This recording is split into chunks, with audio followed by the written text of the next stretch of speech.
Hello, my name is Ari David, and this is Massively Ineffective, the most incompetent stream on the Citadel. I got the Mass Effect Legendary Edition. It's like Sunday morning right now, really early. I've never streamed this early. It's before 8:30 in the morning. But I'm so gosh dang excited. Mass Effect is like for most millennials, it's kind of a seminal gaming experience.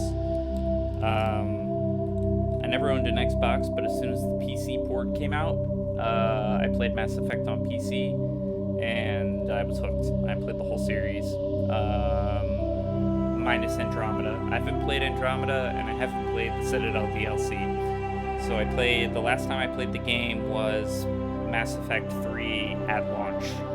I beat Mass Effect 3 when it came out, played a bunch of the multiplayer, was upset like everybody else at the kind of lackluster last, 15 minutes of the game. Time has softened me on Mass Effect 3, which is good, because there was so much I enjoyed that outweighs the fumbling the ball on the last few minutes of the game.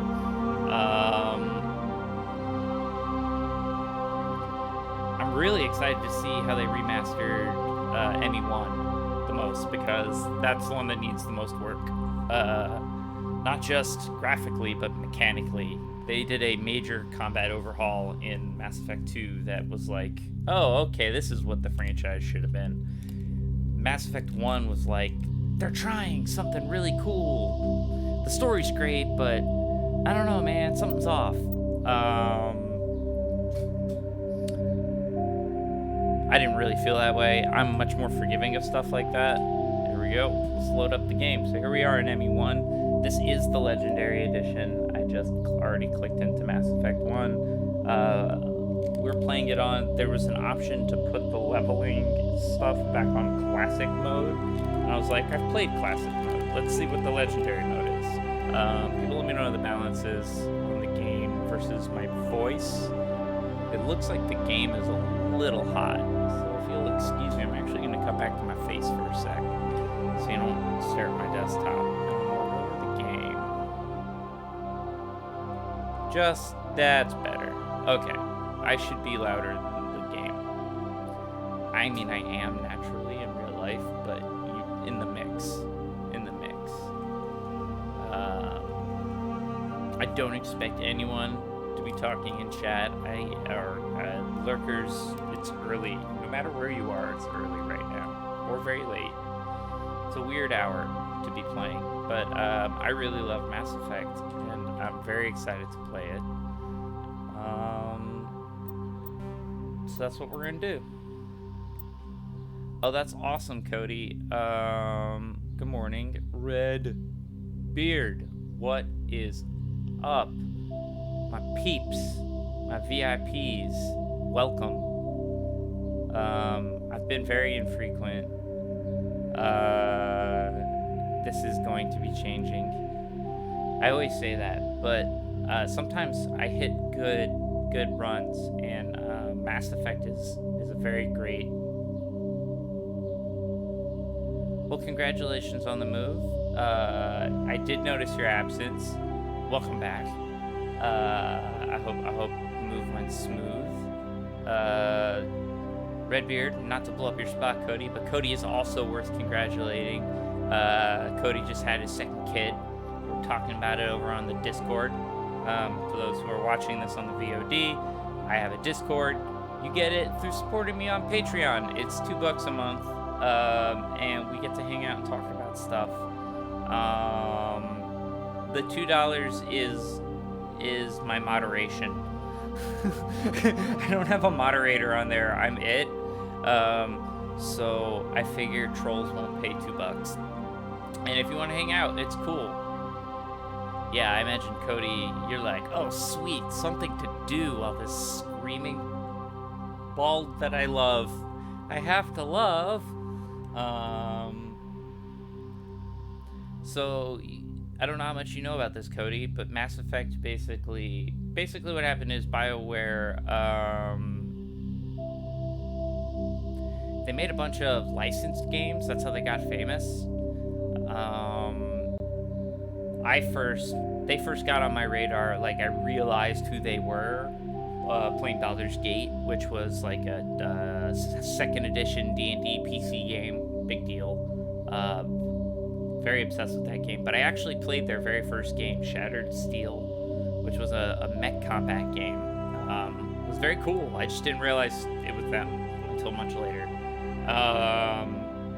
But they did license properties for a long time, and on the fantasy side they did D&D, and on the sci-fi side they had Star Wars. They did Knights of the Old Republic, and they got free of those licenses, or they lost them, and they were like, well, we need a new fantasy and we need a new sci-fi. So they created Dragon Age, which is their stand-in for Dungeons and Dragons. Especially if you play Dragon Age Origins, it feels a lot more like D&D. Absolutely, Cody. This is their sci-fi game. So this is their best attempt at a Star Wars, Star Trek type game. And while it does kind of have a Star Trek-y feel, it has some, like, it's got psychic powers, like, and weird magic-y stuff like Star Wars. But it's all about exploring strange new worlds and stuff, so that makes it like Star Trek. But the franchise it actually reminds me of the most is Babylon 5 because of the politics. The game is centered about humanity being new on the intergalactic scene, and they're trying to establish themselves, and they are part of this space station where there's like the intergalactic UN,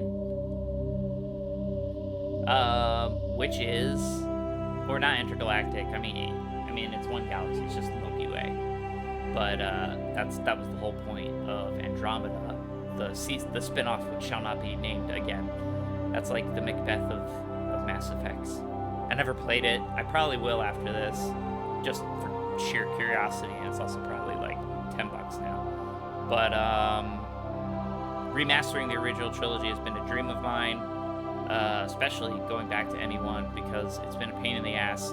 For years, I've had to hold on to like CD keys and downloadable executables to keep all my DLC for everything. And now they're like, nah, it's in Legendary, we just put it on there. I'm like, oh, thank God. Because reinstalling this franchise was such a pain in the butt that I never replayed the whole series all the way through. I played Mass Effect 1, and then I replayed it again before ME2 came out. And then I just played it straight through. So I've fiddled around with the beginning of Mass Effect 1 again with a couple of different builds, but I've only really done one playthrough. I know a lot about the franchise. I know myself enough that I'm probably going to pick the same class I did last time just because I really like it. So it's cool. It feels a lot like a mashup of every major sci-fi show or franchise that I grew up with as a kid. And it lets you be Captain Kirk, Picard, whatever. You get to be Space Hero, Commander Shepard, and it builds a really great mythology. And it's really immersive, and it does my favorite thing ever. It has the codexes, like most BioWare or like any game RPG will have, like the codex filled with information. But Mass Effects is narrated. It's all narrated. They have someone read it, so you don't have to. It's like books on tape. It's the closest thing. I don't do books on tape, but everyone tells me how great it is. I'm like, it must be like the Mass Effect codex. That must be what it's like. So without further ado, let's drop back into in my early 20s, I'm old now. I'm in my mid 30s. In my early 20s, this was my Jimmy Jam Johnson. Hello, Muad'Dib. Oh, I hope the mic picked that up. cried. It was very cute. Hello. Oh, alright. Sorry. Before we play Mass Effect. Nope. There we go. Do that. Do a little bit of that. No, come here. I'll give you a treat. No one hit the knobs, but I'll give you a treat because you came by to say hello. Yes. Anybody watching this on VOD who's new to my channel, this is my co-host, the Dib. Exactly, Cody. Soon to be played by Timothy Chalamet. Both gorgeous.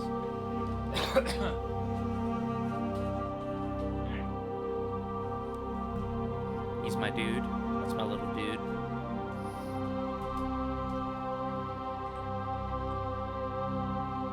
Thank you. The Mr. Dib emote I'm particularly happy about. Cyberpunk's been on hiatus. It will remain on hiatus, unfortunately. We're waiting for all the babies to pop and then stop screaming a lot and go to bed. And then when all the new babies stop doing that, we're going to come back and finish up Season 2 of High Tech Low Life. And then after that, I don't know what's going on. Greg's always full of surprises. We'll see. But the Mr. Dib emote was great, mostly because I got blessings. I was very wary of using it because I don't like taking other people's art. You should, and in fact, go to putting a website in. That is the website I built for Greg and y'all, but Greg paid me to do it.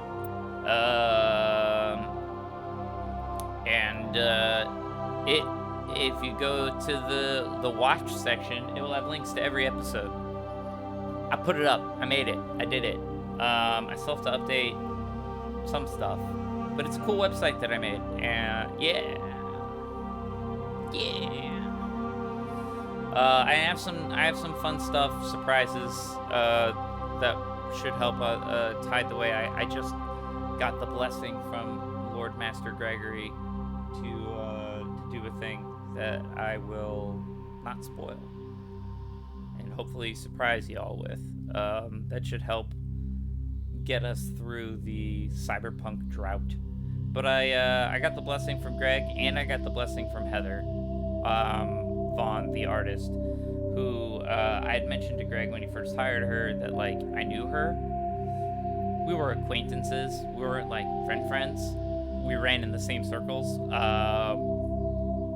She's very talented. I was super excited when they hired her.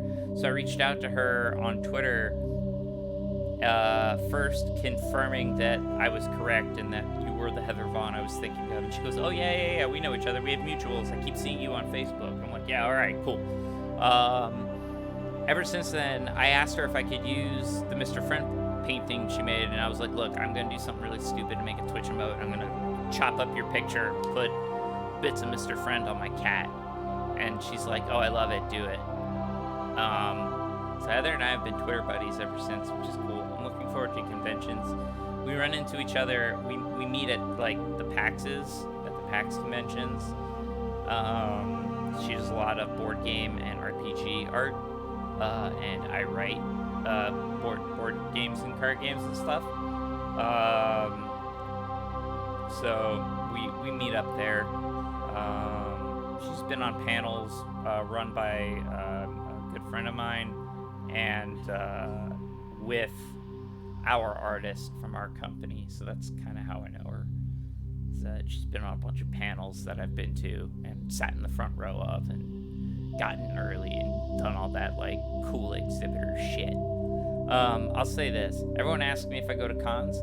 I will never go to a con as a non-exhibitor or VIP again. Period. Even though I gotta work my ass off and I lose my voice, being an exhibitor is, oh god, it's the way to go. All right, so let's get immersed. It starts right with one of my favorite character creation processes in any video game. So let's do this. And I'm playing it with a controller. Why? Because Mass Effect PC never had controller support ever, and they never had a mod for it. And I've always been curious because I've only ever played on PC. I've only done mouse. Now I have my mouse and keybind set up just in case we have a control type situation, which if you watch my control stream, you'll see I couldn't aim for shit with this. We'll see if that's the same problem. So my left-handed, not WASD, but my keyboard and mouse is set up should I need to go back, but I hope I don't have to. I want to be lazy and play this like Jedi Fallen Order with my Xbox controller. So let's start it. We're in. Welcome to Alliance Military Database. Classified information requested. Yeah. Establishing secure connection. You gotta make it secure. Secure connection confirmed. Good.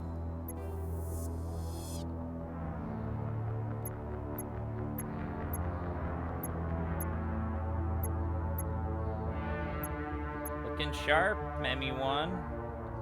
New ID. I don't know. What am I feeling?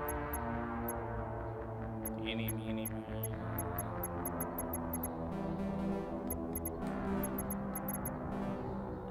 Please log in to access your That was profile. it. That was how I picked. I literally just did a bunch. I just did it a bunch. Okay.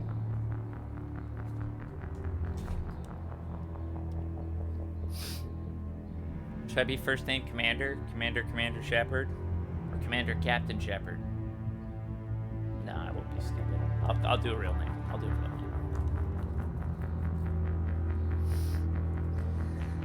Let's think of something cool. Boy, we're gonna be here for 30 fucking minutes.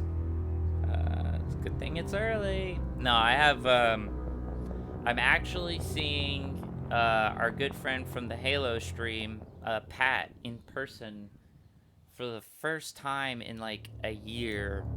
We're getting together to play board games later this afternoon in meat space, and I don't know how I feel about it. We're all vaccinated now, so it's like people.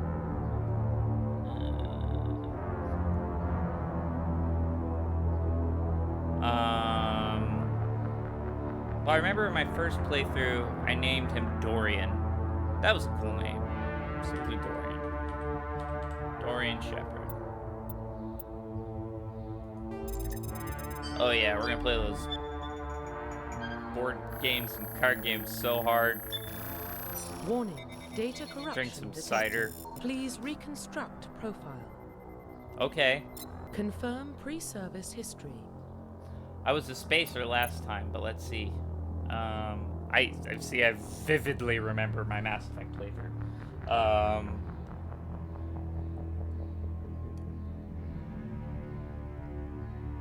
Oh, it's gonna be.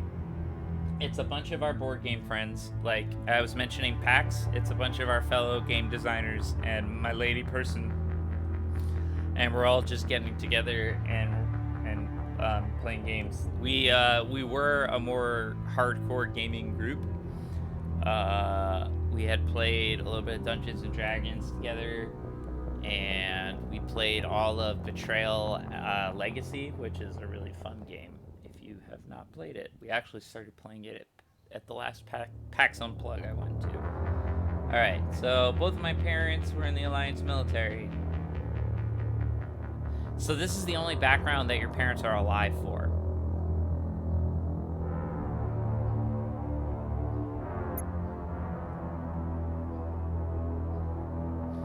So here, you were born and raised in Mindwar.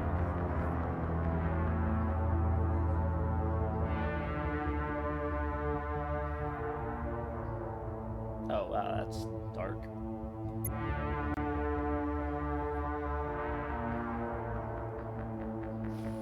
I think we're gonna go with colonist, because let's do something different. I did Spacer last time. That was cool. But I like this idea that Earthborn, the orphan thing's boring, but the idea of your family, yeah, it makes, yeah. Confirm psychological profile. Oh my God, is he just all PTSD? This guy I'm making? During your service, a mission you were on went horribly wrong. Trapped in an extreme survival situation, you had to overcome physical torments and psychological stresses that would have broken most people. Ugh. I did War Hero last time.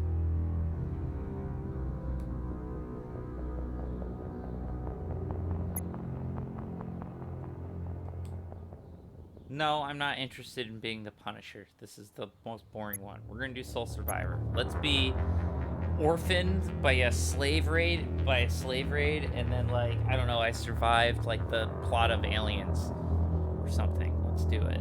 Confirm military specialization. Okay, so in this game, it's actually pretty cool. There are basically 3 class types, if you think of them as, like, fighter, thief, and wizard. Soldier is your fighter. Engineer is your thief. They can use, like, omni tools and, like, crack stuff. And then you have biotics, which are psychic powers, and it's like being a wizard. And then you have these are like multi-classing. So an infiltrator is combat and tech, and they're like snipers and shit. They're very, very good at that. Sentinels are tech biotics, and then they're kind of like cleric-y, I guess.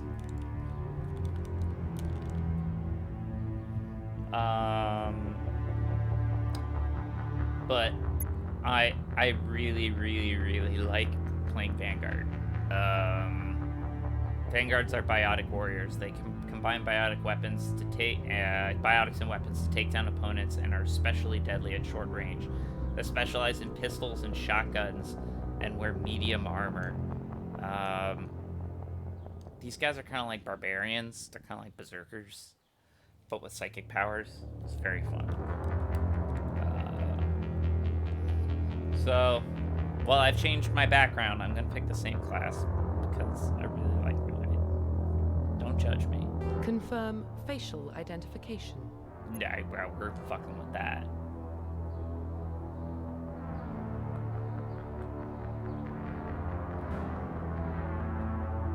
Oh yeah. Now the fun task of getting him to look forward.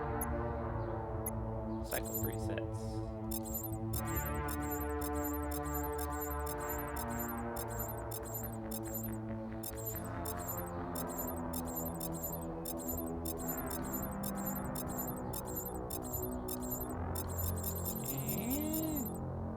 Okay.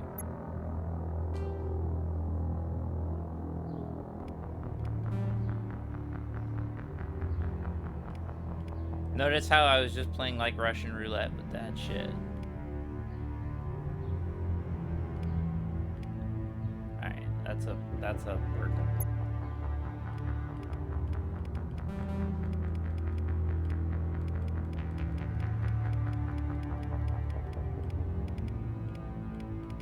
I'm gonna make my dude Asian.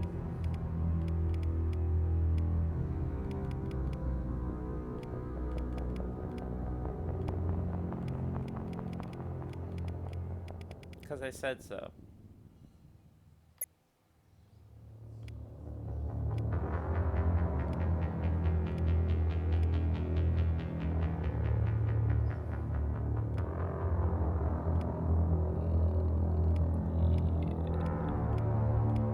Yeah, a little bit weathered. He's seen some shit, right?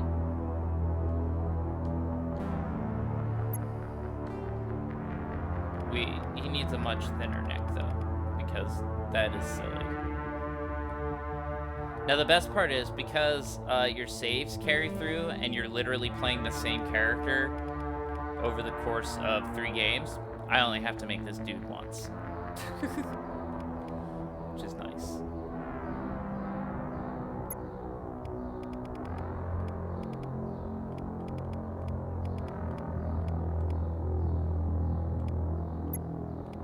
It was bad.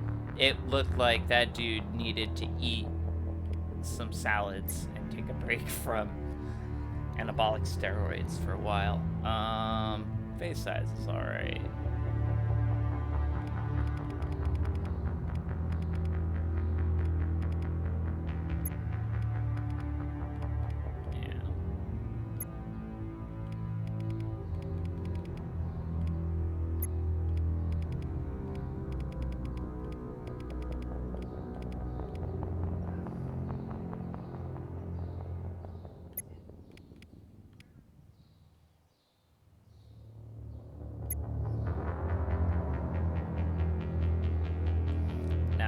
This is hard even with a mouse to get him to just look straight, so I'm not expecting miracles there.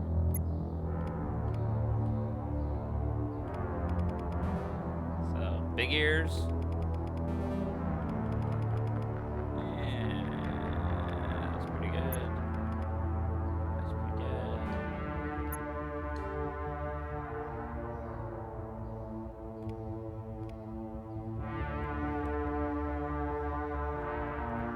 That man is startled. That's pretty good.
Alright, now you're looking like a tough son of a gun.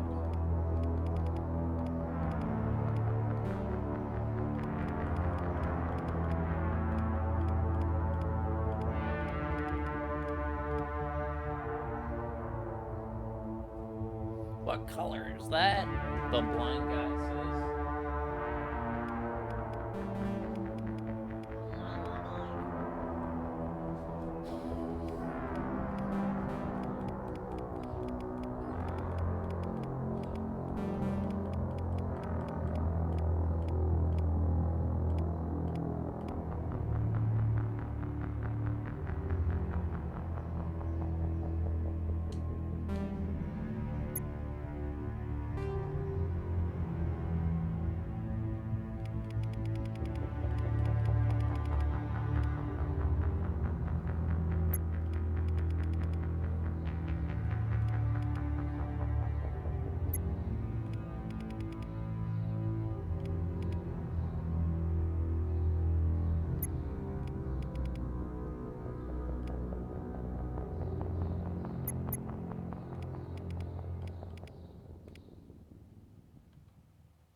Hope you all are enjoying me silently creating a character. I'd provide more color commentary, but I'm trying to just get him to look interesting.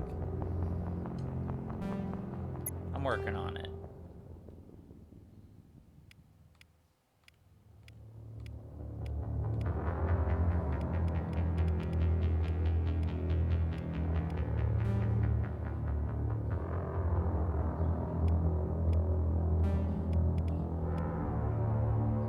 That's too European.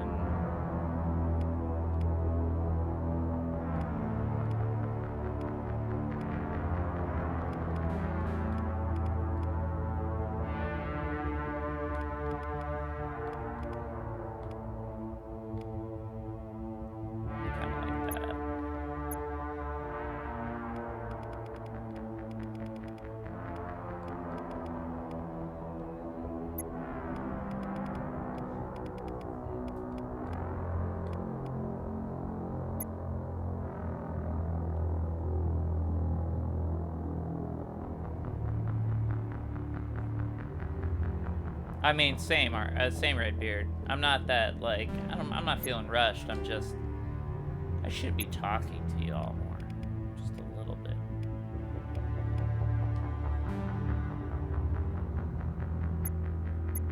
I feel like I want different.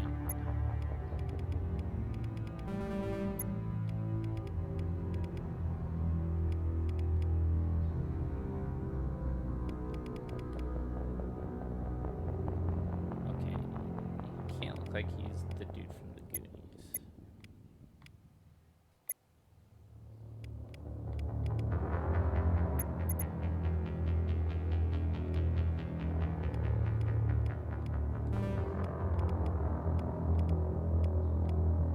Maybe he's got distinguishing eye color.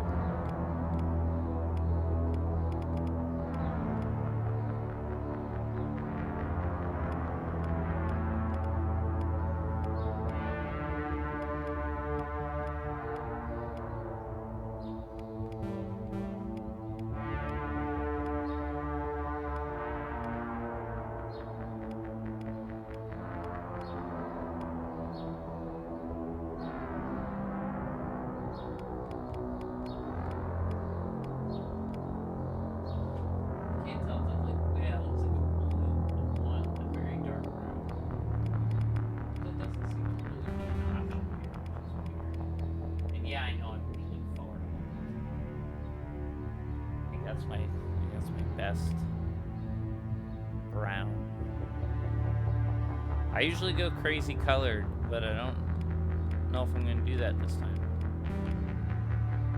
I mean, I of course could make him look like fucking Raiden. There is an appeal to that, but that's awfully off-putting.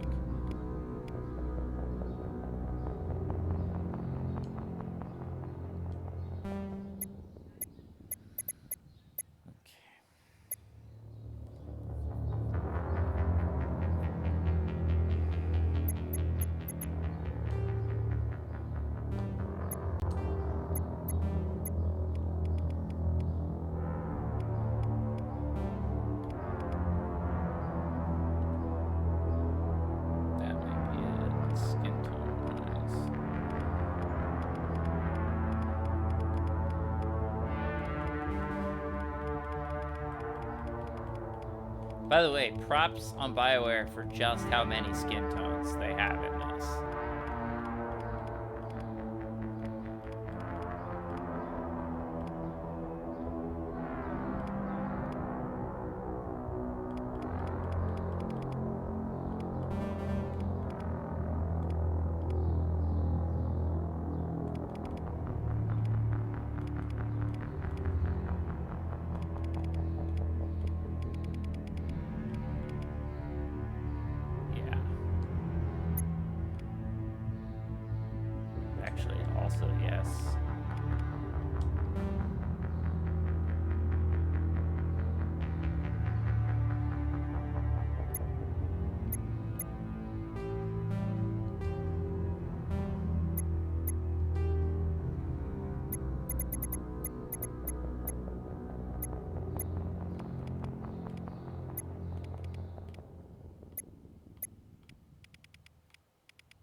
Digging it. Digging it.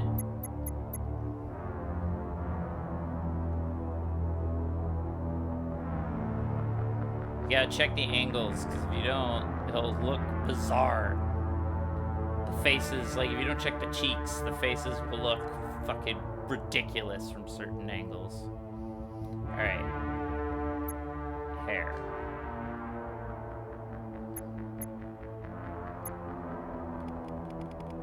First, I usually go for, just for contrast, I usually go for something really bright, just so I can see what I'm picking.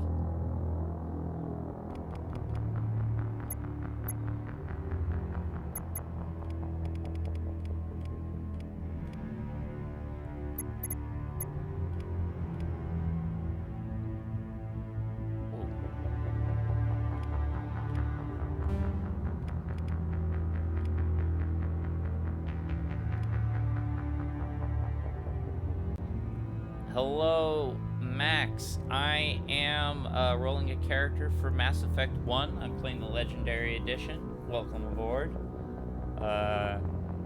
This is not my first playthrough of Mass Effect ever, but it's been a long time since I played it. Good morning. Good morning to you. I like those eyebrows. Actually, I like those eyebrows.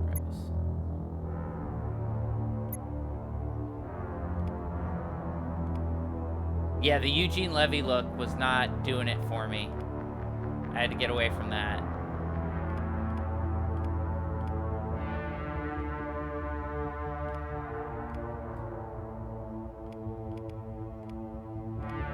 I did the balding look last time. The Legendary Edition was my excuse. I was like, alright, I'm gonna do it again. I'm back.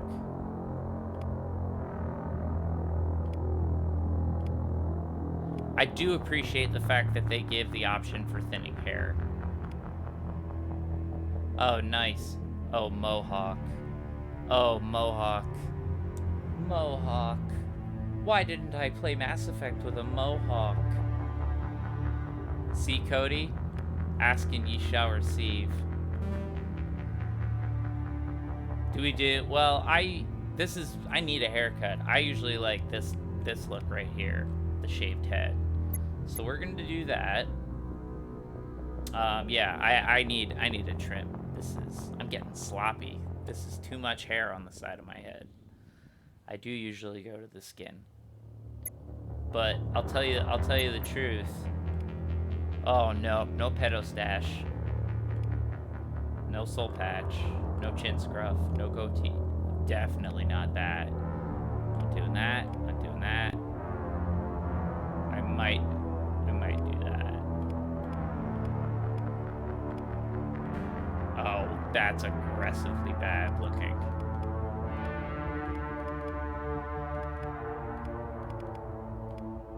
Nah, I think he's clean shaven.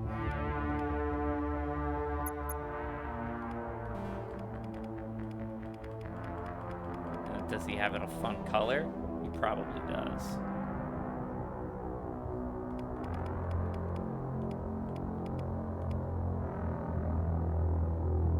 Oh, that's not bad.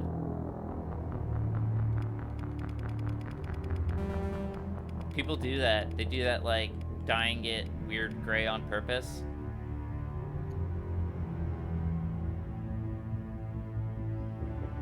I don't know. What do y'all think? What do y'all think?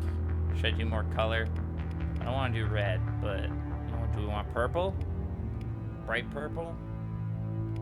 Darker purple? Darker purple if I'm gonna do purple.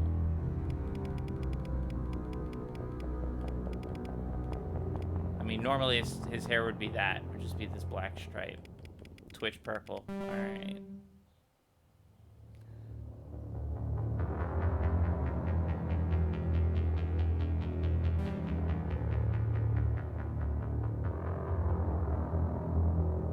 I'm digging it. So maybe this is a guy who would do cosmetically strange looking eyes. Oh, a pattern is forming. If it's obviously weird looking, like lilac eyes.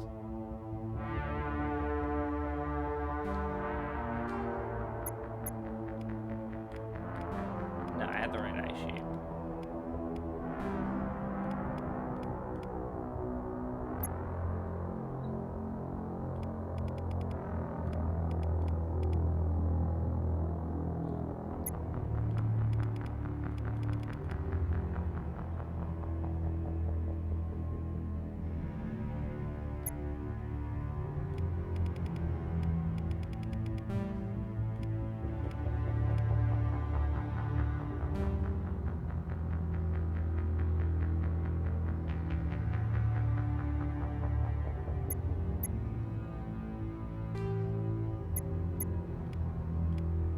No, definitely that one.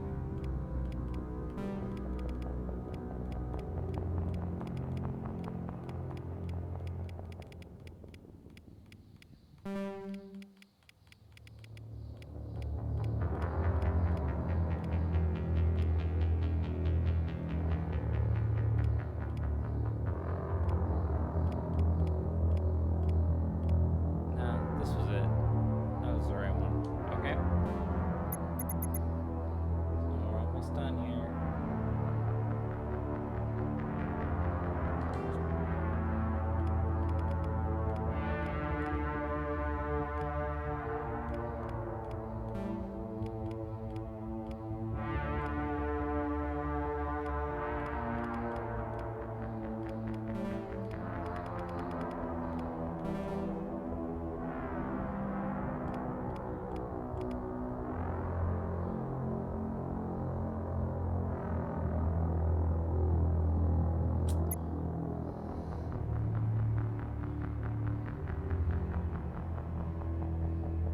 Yo, I wish I could like double click on the R butt thing to make him just.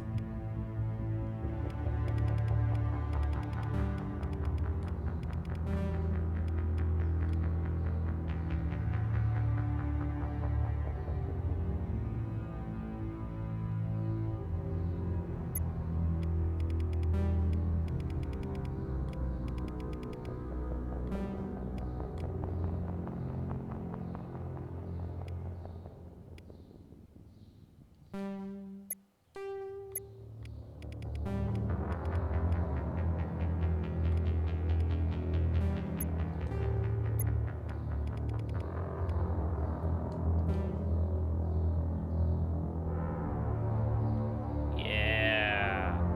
Okay. All right.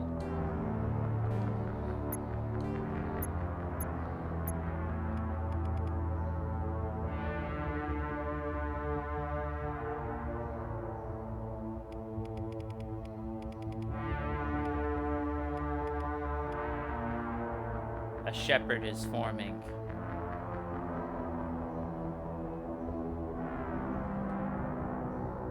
I'm digging this one. Okay. All right.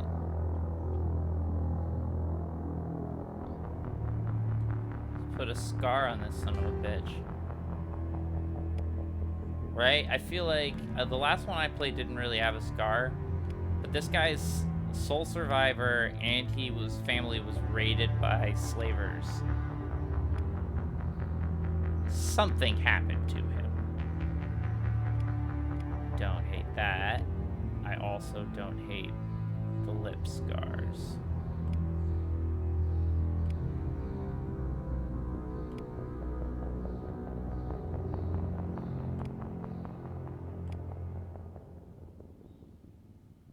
The interrupted eyebrows, very anime. I do like that. I think we're going interrupted eyebrow, everybody. Eyebrow, comma, interrupted, starring Angelina Eyebrow. That was a very dumb joke. Cool. Alright. Those active in chat, you have but a short time to object before this. Well, hold on. We gotta do something about those.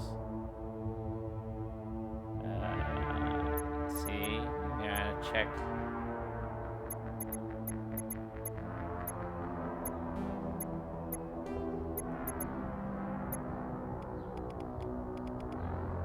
That cheek gaunt is a very weird balance.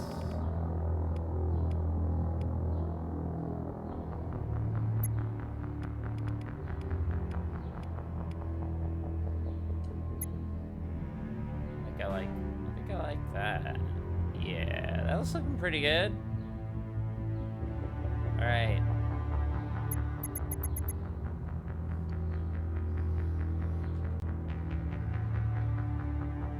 I'm just gonna screenshot it because there's a code.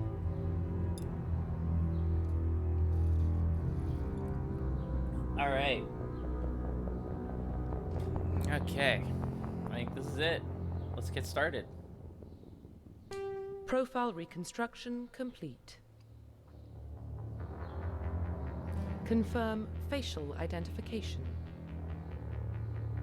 I want to mess with his beard. There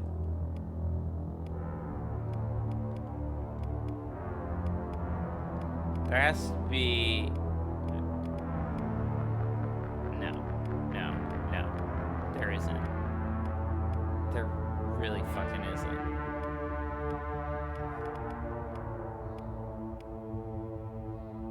I'm not doing that.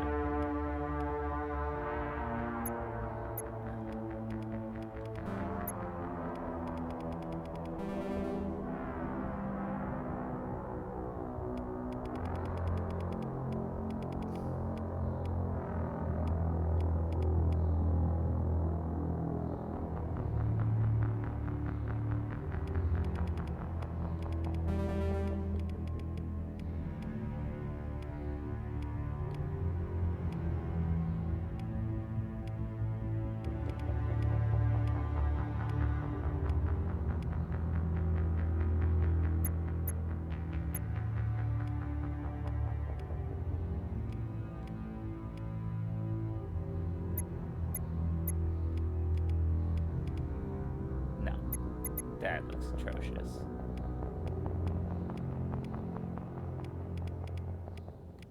You're clean shaven, my friend.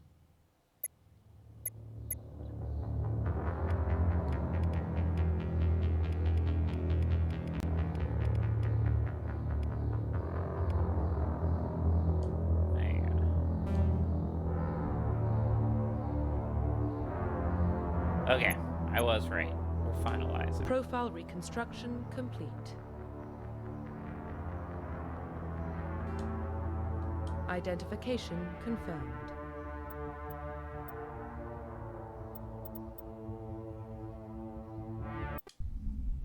Let's do it. Boom, boom, boom, boom, boom, boom, boom, boom.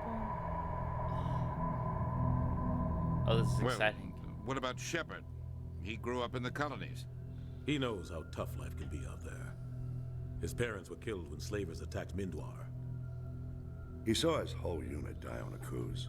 He could have some serious emotional scars. Every soldier has scars. Shepard's a survivor. Is that the kind of person we want protecting the galaxy? That's the only kind of person who can protect the galaxy.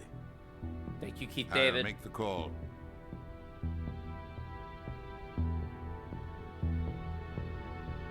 In the year 2148, explorers on Mars discovered the remains of an ancient spacefaring civilization. In the decades that followed, these mysterious artifacts revealed startling new technologies, enabling travel to the furthest stars. The basis for this incredible technology was a force controlled the very fabric of space and time. They called it the greatest discovery in human history. Civilizations of the galaxy call it Mass Effect. I wasn't quite fast enough.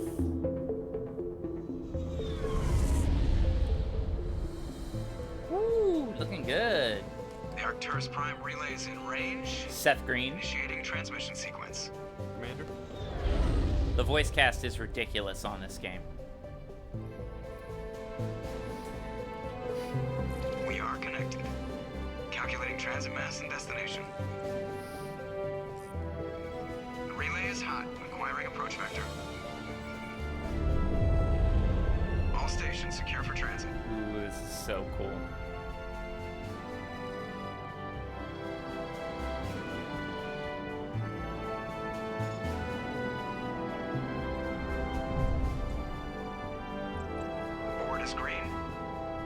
approach run has begun.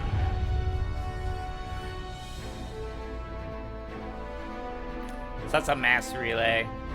That's how people do interstellar travel in this. They get like slingshot from relay to relay. Hitting the relay in 3, 2,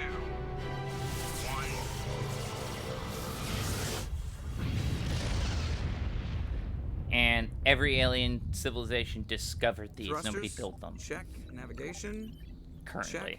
Internal emissions sync engaged. All systems online.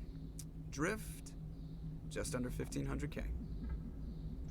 1500 is good. Your captain will be pleased. I hate that guy. Nihilus gave you a compliment. So you hate him.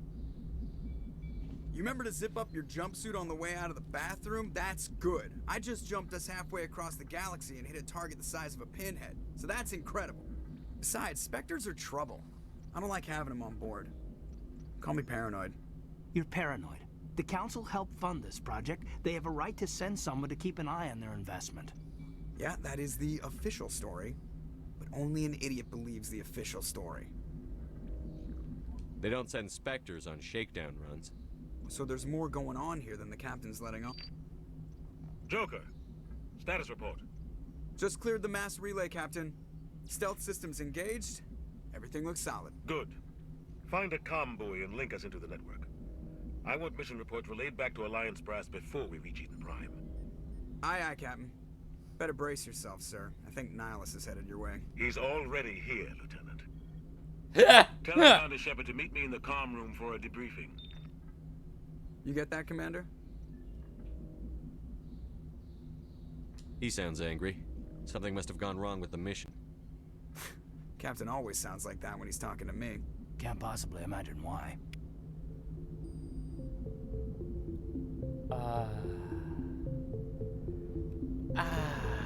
Mass Effect.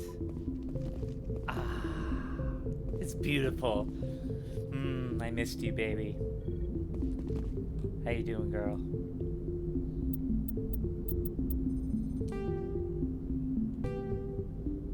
Everything is as good as I can make it, I guess. Yeah.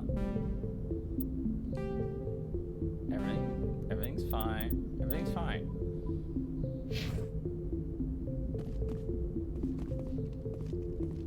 The captain's waiting for you in the comm room, Commander.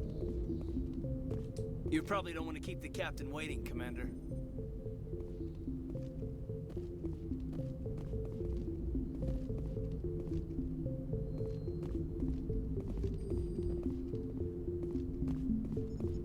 I'm telling you, I just saw him. He marched by like he was on a mission.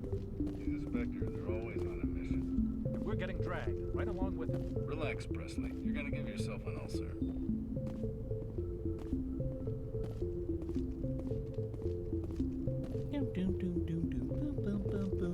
This music's gonna get in your head. Congratulations, Commander. Looks like we had a smooth run. You heading down to see the captain? Sounds like you don't trust our Turian guest. Sorry, Commander. Just having a chat with Adams down at engineering. I didn't mean to cause any trouble. But you have to admit, something's odd about this mission. The whole crew feels it. You think the Alliance brass is holding out on us? If all we're supposed to do is test out the stealth system, why is Captain Anderson in charge? And then there's Nihilus. Spectres are elite operatives, top covert agents. Why send a Spectre, a Turian Spectre, on a shakedown run? It doesn't add up. What do you know about the stealth systems? I just know it masks our location from scans and sensors. Cutting-edge technology. The Normandy's the only ship with this prototype drive. But why are we fully staffed? A skeleton crew would be cheaper, less chance of security leaks too. Plus there's Nihilus. It's pretty obvious this shakedown run is just a cover. For what? Damned if I know, Commander. We're out here on false pretenses. I'm not a fan of being left in the dark. Do you have a problem with the captain? No, sir. But I can't figure out what he's doing here. Captain Anderson is one of the most decorated Special Forces officers in the service. If he melted down all his medals, he could make a life-size statue of himself. You don't send a soldier like that on a do-nothing mission. He's treating this shakedown run too seriously. Something big is going on. You don't trust Nihilus? I don't like Turians in general. It runs in my family. My grandfather fought I'm in a the First racist. Contact War. Lost a lot of friends when the Turians hit us.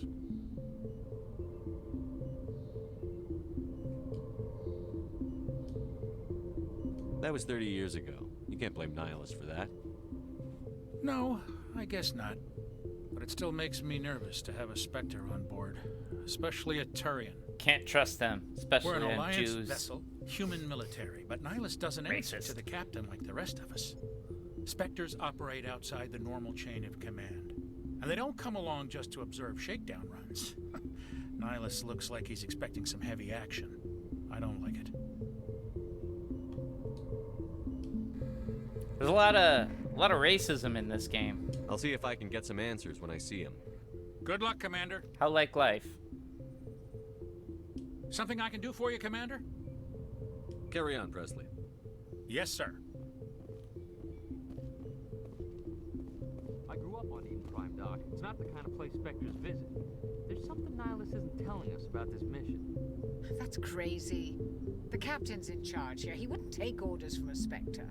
Not his choice, Doc. Spectres don't answer to anyone. They can do whatever they want. Kill anyone who gets in their way. Oh, you watch too many spy vids, Jenkins.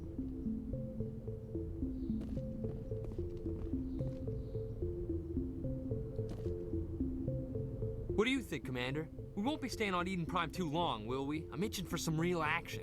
I sincerely hope you're kidding, Corporal. Your real action usually ends with me patching up crew members in the infirmary. You need to calm down, Corporal. A good soldier stays cool, even under fire. Sorry, Commander, but this waiting's killing me. I've never been on a mission like this before, not one with a Spectre on board. What can you tell me about Nihilus? Turians are generally well respected by the other species. Their fleet has more patrols protecting Citadel space than any other. They don't always get on well with us, though. Some people find them too rigid. Others still blame them for the First Contact War. As for Nihilus, I haven't said more than 2 words to him. He usually only speaks to the captain. I heard Nihilus once took down an entire enemy platoon all by himself. Man, I can't believe I'm on a mission with an actual Spectre. What do you know about the Spectres? Only what I've heard. Spectre agents work directly for the Citadel Council. They usually work alone or in small groups. Spectres don't have any official power, though. Basically, they're a shadow organization with a mandate to preserve and protect galactic stability. Protect it at any cost. Don't forget that part. Spectres operate above the law. So yeah, they're basically CIA Black Ops agents. Spectres just run around the space murdering whoever needs to be murdered. Why don't we have any of our own people in there? Spectres usually come from the Council races, like the Turians. We've been trying to get a human accepted into their ranks for years now. So far, it hasn't happened. Hey, Commander, you'd make a good Spectre. They're always Wink, getting wink. dropped into impossible situations, Nudge, forced nudge. to survive unbeatable odds, just like you on a cruise. I try not to think about Akuz. Sorry, Commander. I didn't mean to offend you. I respect what you did there. We all do. Let's not dwell on the past, Commander. Was there something else you needed? You're from Eden Prime, aren't you, Jenkins? What's it like? It's very peaceful, Commander. They've been real careful with development, so you don't have any city noise or pollution. My parents lived on the outskirts of the colony. At night, I used to climb this big hill and stare across the fields back at the lights from the main settlement. It was gorgeous. But when I got older, I realized it was a little too calm and quiet for me. That's why I joined the Alliance. Even Paradise gets boring after a while. Any idea why Eden Prime was chosen as our destination? Not really sure, Commander. Eden Prime's one of our most stable colonies. Good place to take the Normandy for a shakedown run, I guess. It's No real not a danger shakedown there. run. There's gotta be something else going on. We've got a Spectre on board. That's why I'm so wound up. I can't wait for the real mission to start. So shakedown runs are, for those of you who aren't up on those types of terminology, shakedown runs are for like seeing if new equipment works. So like, we're gonna take this new ship out. So the Normandy has a stealth drive, which is like experimental. They'll get into it. but this is like a special ship. And he, Shepard is like a special ops soldier. This is like a new crew. So these aren't people that normally all work together. This is like, oh, hey, let's go take this prototype spaceship, our most decorated officer, and then this crazy good spec ops soldier, Shepard. And, yeah, just a shakedown mission. Just a shakedown with all of these people here and a Spectre. It is very suspicious. Just treat this like every other assignment you've had and everything will work out. Easy for you Everything, to say. Cody. You proved yourself on a cruise. Everybody knows what you can do. This is my big chance. I need to show the brass what I can do. You're young, Corporal. You have a long career ahead of you. Don't do something stupid to mess it up. Don't worry, sir. I'm not gonna screw this up. Spoiler alert, he totally screws it up. He is the red shirt. Very observant, Cody. The captain's waiting for me. Goodbye, Commander. Jenkins is definitely your red shirt right there. Hi, Jenkins. There's no character in video games history that makes it from beginning to end that's named Corporal Jenkins. Sorry, Jenks. Here's your bridge. Only the commanding officer may specify a destination for the Normandy. Wink, wink, nudge, nudge. Is there a sprint yet? Uh-oh. Eat this. Where? I don't know what any of these buttons are. Hold on. Controls. No. Hold on. Wait. Key bindings. No. I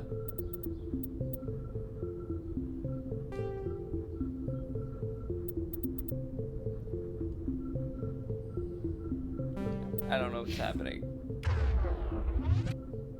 Oh. I need to reverse that. I threw a grenade or something. Yeah. I just hit buttons, man.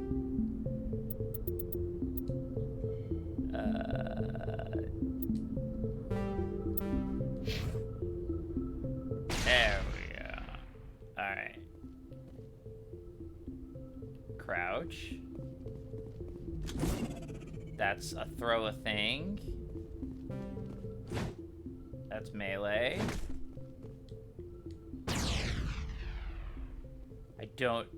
That was activate it. Alright, so I throw it, and then you blow it up. Then you throw it again, and then you blow up Seth Green. And then you throw it at Seth Green, and then you blow Seth Green up one more time. Oh my god, they added cover to this? Wait, I don't remember there being cover in the first game. The first game was a mess. That's, I think, new. The second game forward, they added cover. Oh, this is gonna be very nice on controller. Okay. But how do I holster? Form up.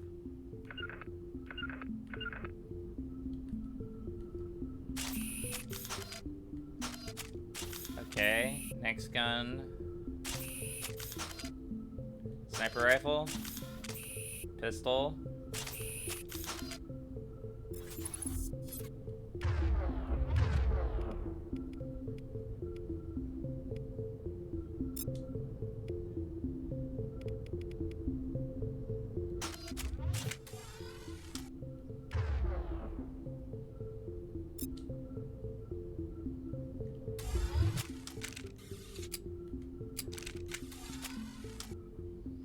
Alright. That's my assault rifle.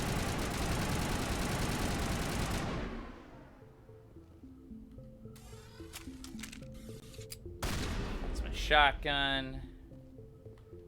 Red is shield. That's holster. Haha! I was looking for holster.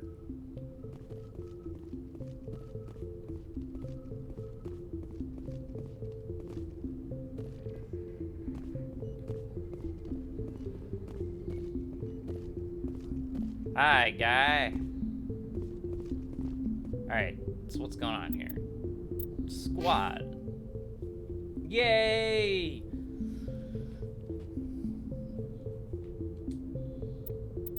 Okay, so like all role-playing games, the most important thing you can possibly do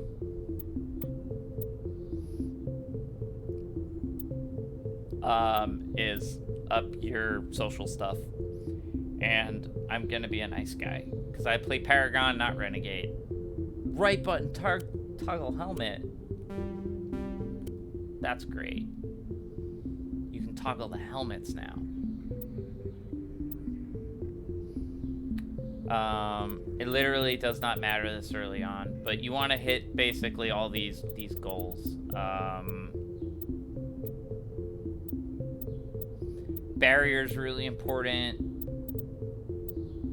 and tactical armor is very important because you want to get to be able to equip medium armor because that's the most.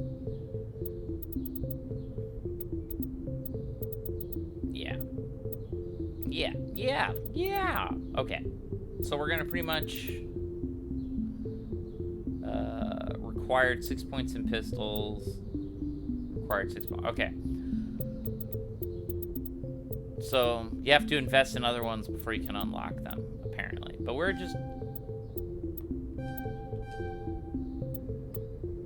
gonna do charm because I like that. Prologue on the Normandy. You are Lieutenant Commander Shepard, XO of the SSV Normandy. So you're like Riker, and Anderson's your Picard.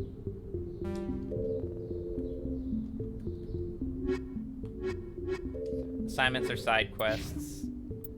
Map. Ooh, there's a map of the Normandy. I never even realized that. Look at that. So here's the cool part, the codex. All the primary codexes have VO, which is amazing. Roughly 1,200 years ago, the Turians were invited to join the Citadel Council to fulfill the role of galactic peacekeepers. The Turians have the largest fleet in Citadel space, and they make up the single largest portion of the Council's military forces.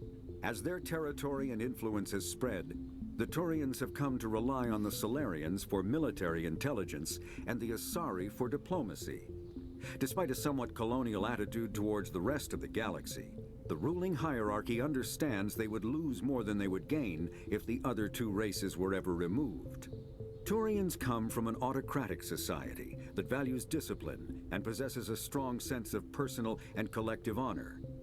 There is lingering animosity between Turians and humans over the First Contact War of 2157, which is known as the Relay 314 incident to the Turians. Officially, however, the two species are allies, and they enjoy civil, if cool, diplomatic relations. So yeah, the Turians were the first aliens humans came in contact with, and being humans, we tried to kill them. And they tried to kill us, because Turians are like that. So here we go. Spectres are agents from the Office of Special Tactics and Reconnaissance, and answer only to the Citadel Council. They are elite military operatives, granted the authority to deal with threats to peace and stability in whatever way they deem necessary. They operate independently or in groups of 2 or 3. Some are empathetic peacekeepers, resolving disputes through diplomacy. Others are cold-blooded assassins, ruthlessly dispatching problem individuals. All get the job done one way or another, often operating outside the bounds of galactic law. The Spectres were founded after the Solarians joined the Council. For many years, they operated in secrecy as backroom problem solvers. Only after the Krogan rebellions did their activities become publicized. Assignment of a Spectre is less contentious than a military deployment, but makes it clear that the Council is concerned about a situation. So they're Black Ops agents, and they're also kind of like the Jedi, right? So this is the company that did Knights of the Old Republic, and they needed a new group that was like, all right, so they were the Guardians of the Republic, right? That was what the Jedi Knights were. That's what the Spectres are. And they operate by their own code. But it's all much more governmental. Humanity's first contact with an alien race occurred in 2157. At that time, the Alliance allowed survey fleets to activate any dormant mass relays discovered, a practice considered dangerous and irresponsible by Council-aligned races. When a Turian patrol discovered a human fleet attempting to activate a relay, they attacked. One human vessel survived, retreating to the colony of Shanxi. The Turians followed, quickly defeating the local forces. Shanxi was occupied, the first and to date only human world to be conquered by an alien species. The Turians believed the handful of ships they defeated represented the bulk of human defenses, so they were unprepared when the Second Fleet, under Admiral Castany Drescher, launched a strong counteroffensive, evicting them from Shanxi. The Turians mobilized for full-scale war, drawing the attention of the rest of the galaxy. The Council quickly intervened, forcing a truce. Fortunately for humanity, the First Contact War was ended with a diplomatic solution.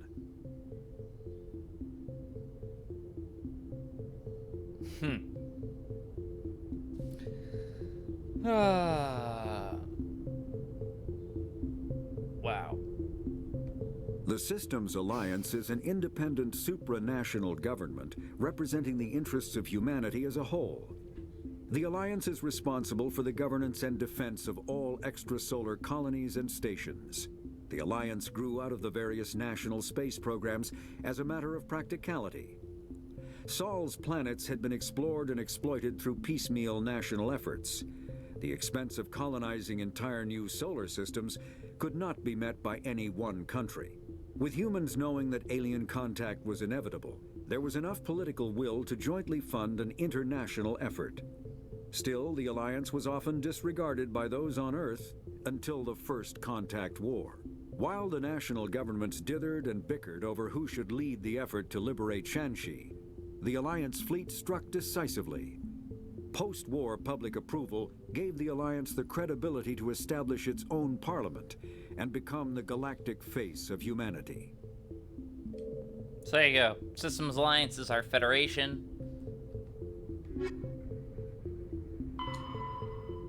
So this stuff isn't narrated, if I remember correctly. Alright, so you were raised on Midwar, on the fringes of the Attican Traverse. When you were 16, the colony was raided by slavers. The entire settlement was razed, and your friends and family were slaughtered. A passing Alliance patrol rescued you, but all you loved was destroyed.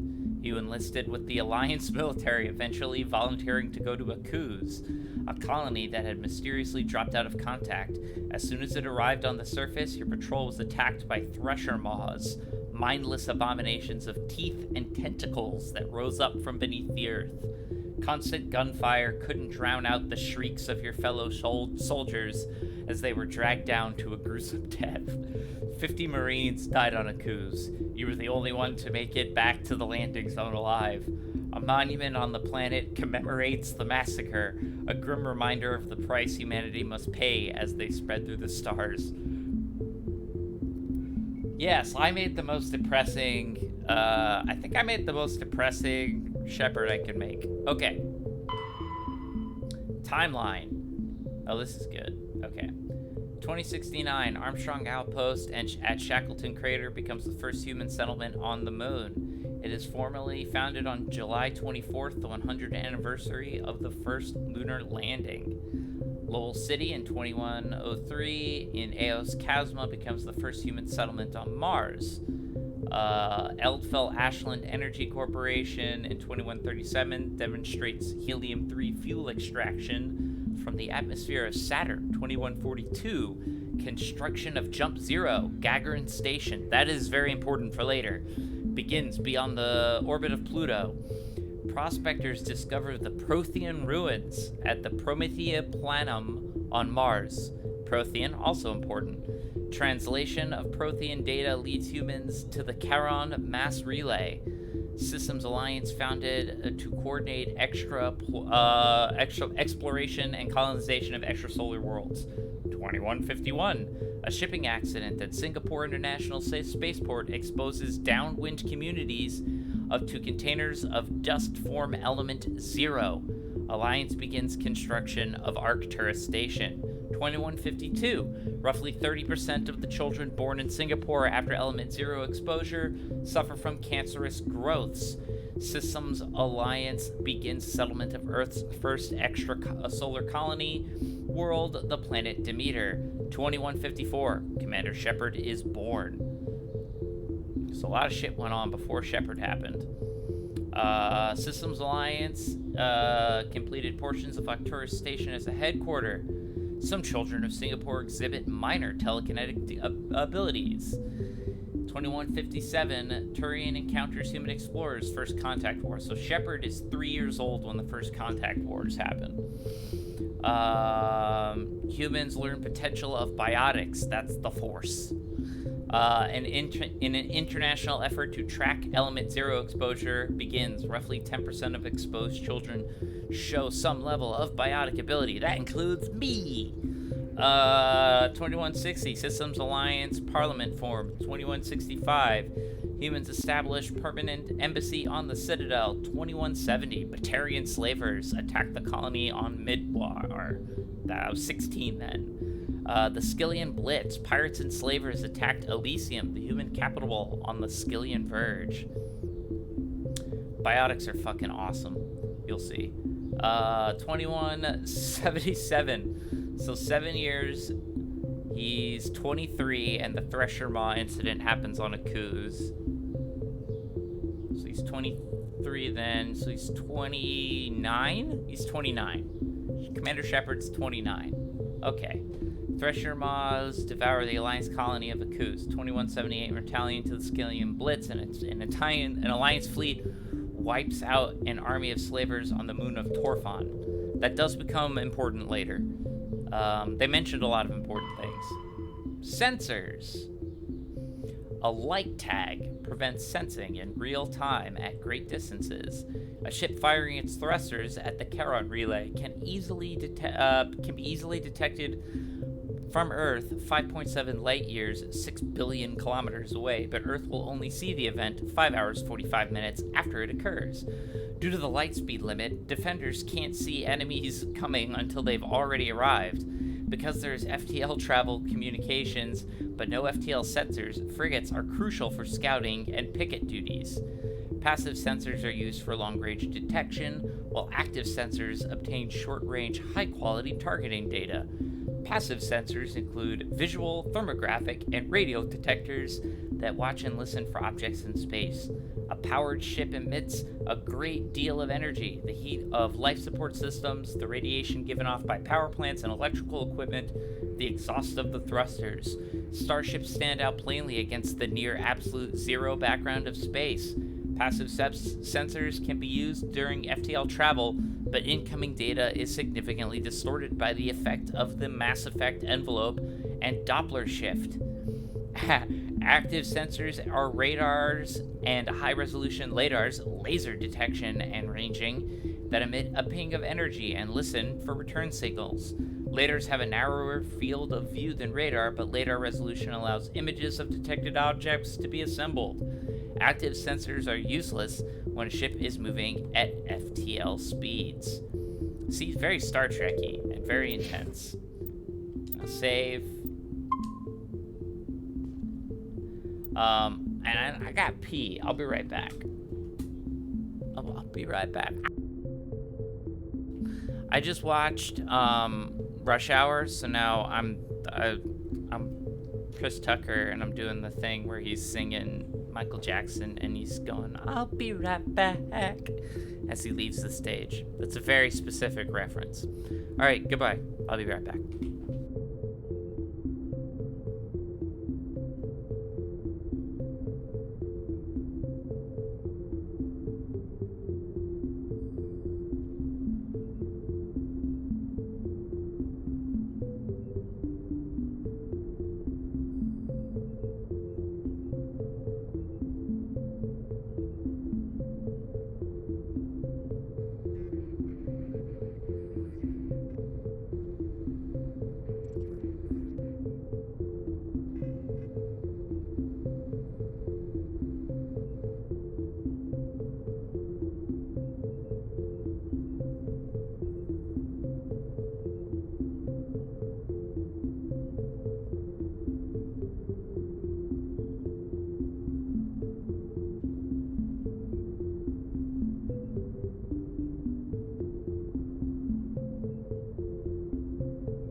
Hey, let's get back to it. I just noticed that there's a photo mode now. That's very popular. That's funny. Scusi. Alright, so we're about to get into it. I just did all the exploratory stuff. Hey, autosave. Hey, bada bada.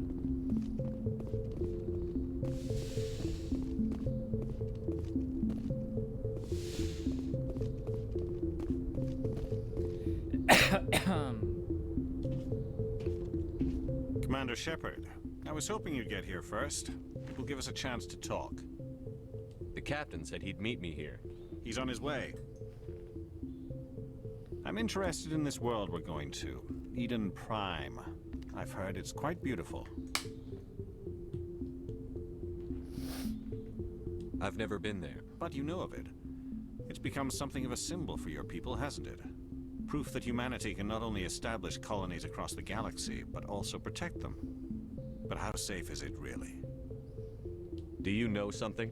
Your people are still newcomers, Shepard. The galaxy can be a very dangerous place. Is the Alliance truly ready for this? I think it's about time we told the commander what's really going on. This mission is far more than a simple shakedown run.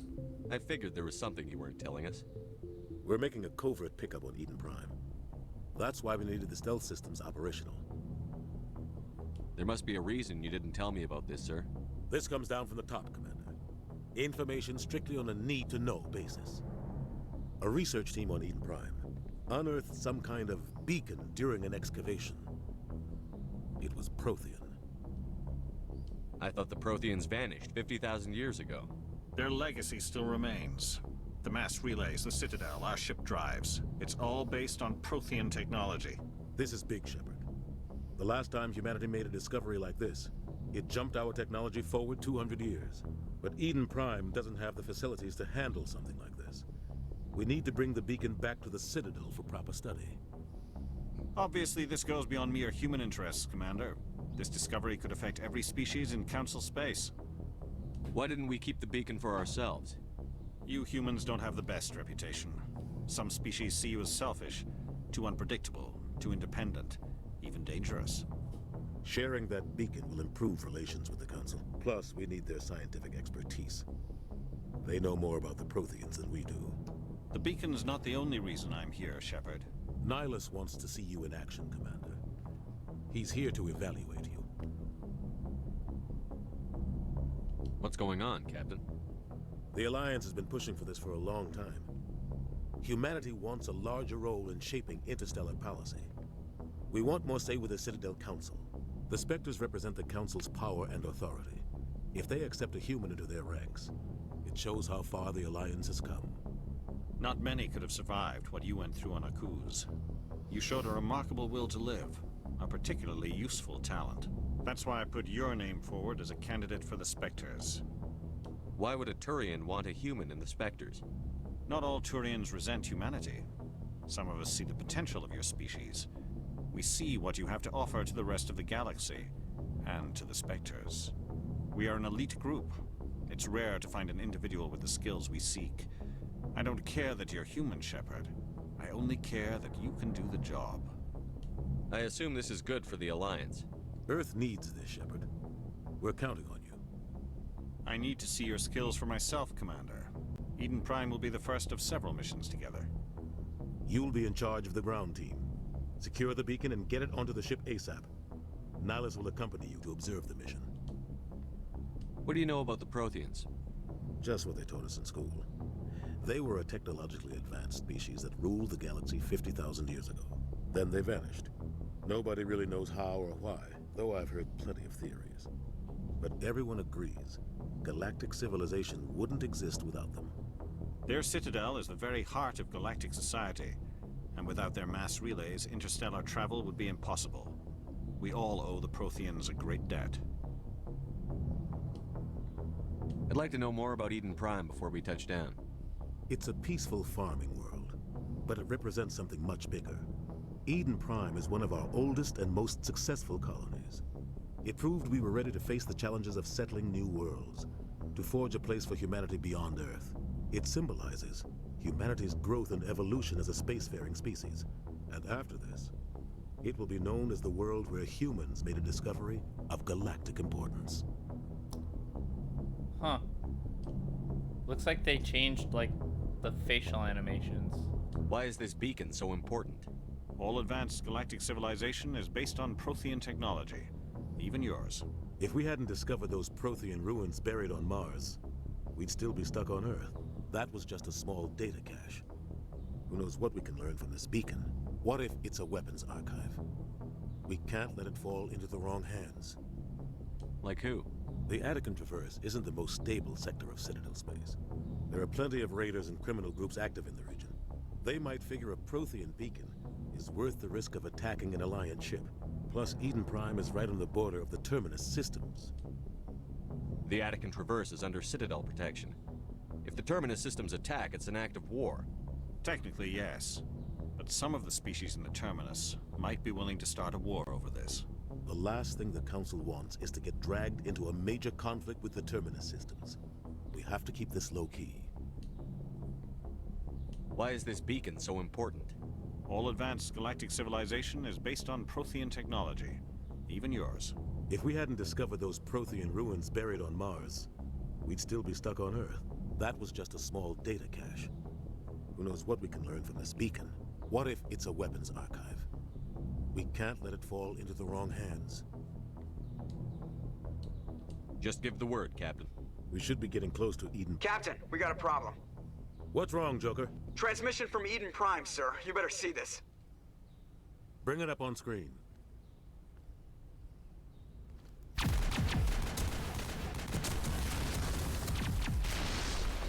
Get down!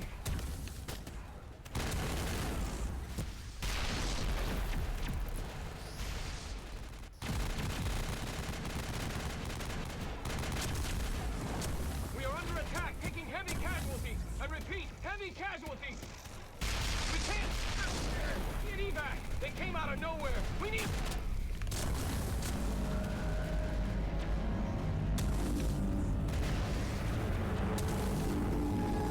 No, fuck balls.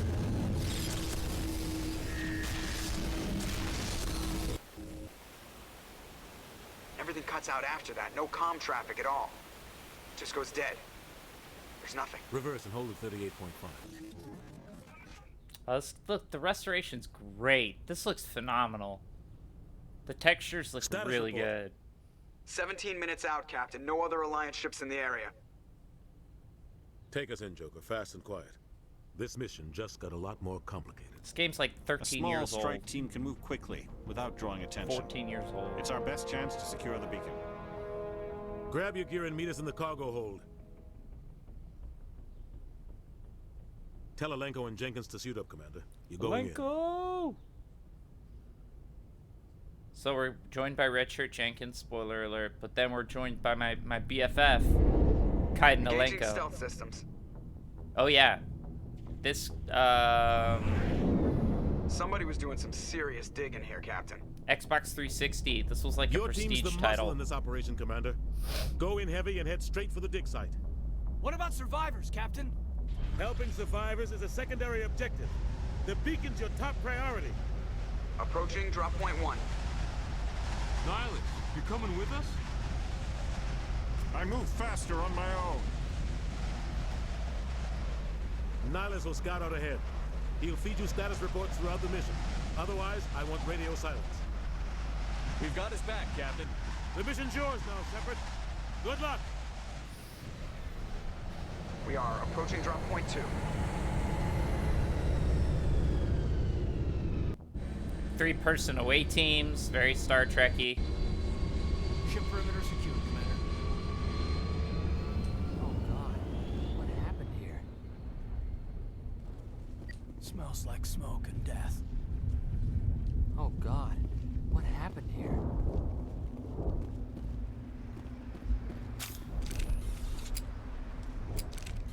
Okay, okay.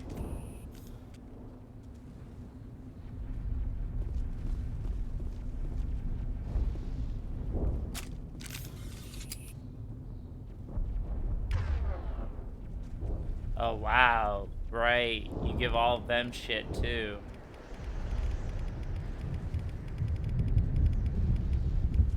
Alright, Kaiden. Yeah, you're all...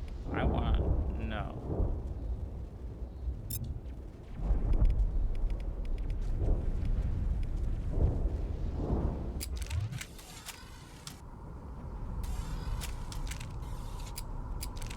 Okay. Whoa. Whoa. Okay. These are biotic powers.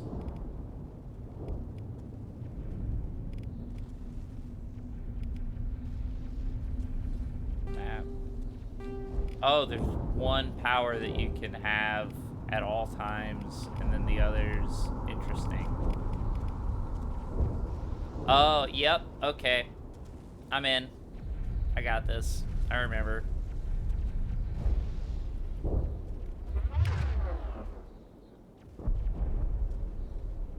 So...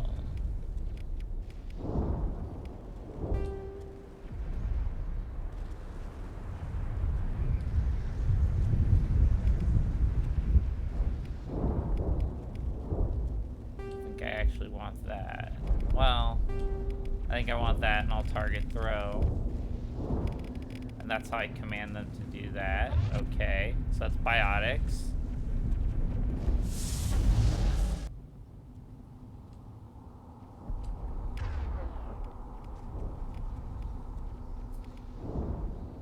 Right, okay, so that's my biotic power now.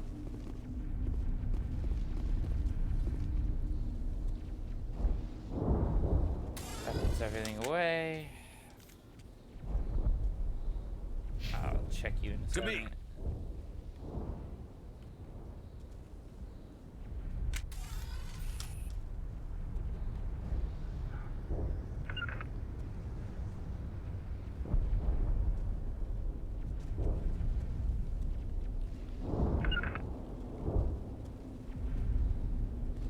I'm just checking to see how this works.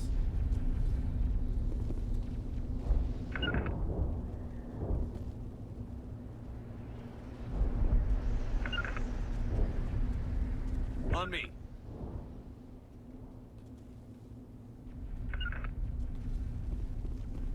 Regroup. So that's regroup. I don't know what the...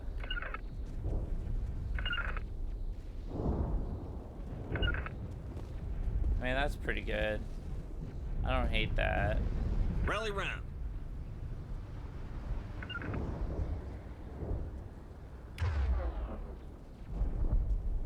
Can I do commands from here? I can! I like it. And then I can go do that.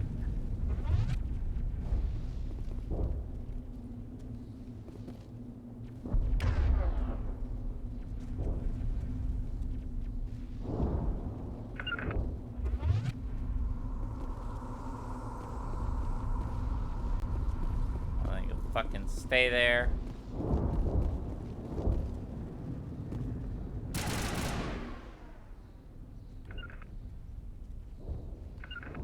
Alright.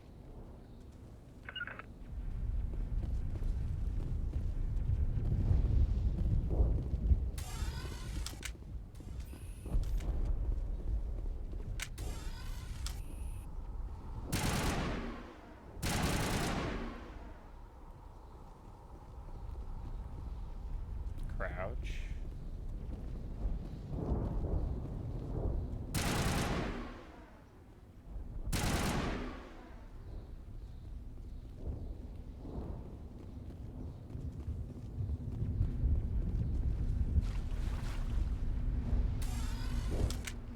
Oh, and I spent all my bombs already. I blew them all up on the ship because I'm a dum-dum. That's fucking funny.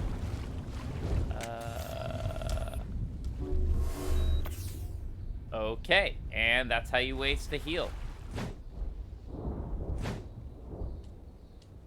Eden Prime. Right, and there's no jumping in this.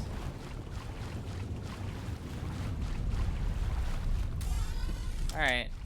I think I've sufficiently wasted enough supplies to give me a good handicap.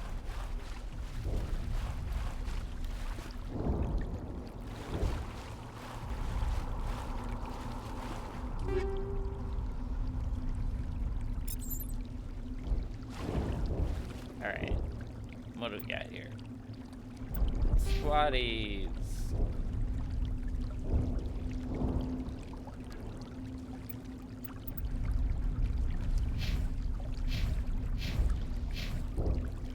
Chickens.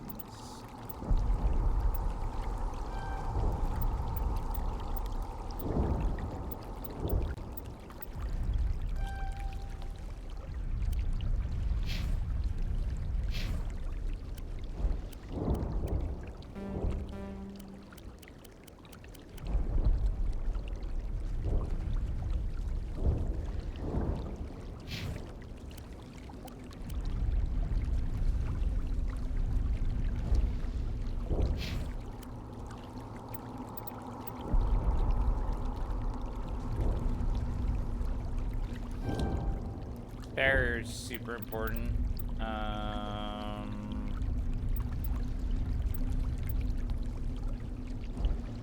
So's first aid.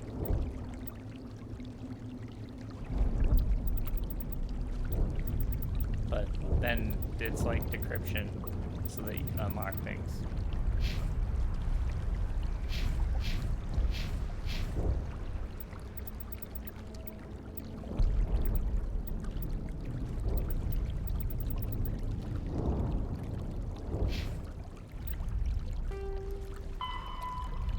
Head to the dig site.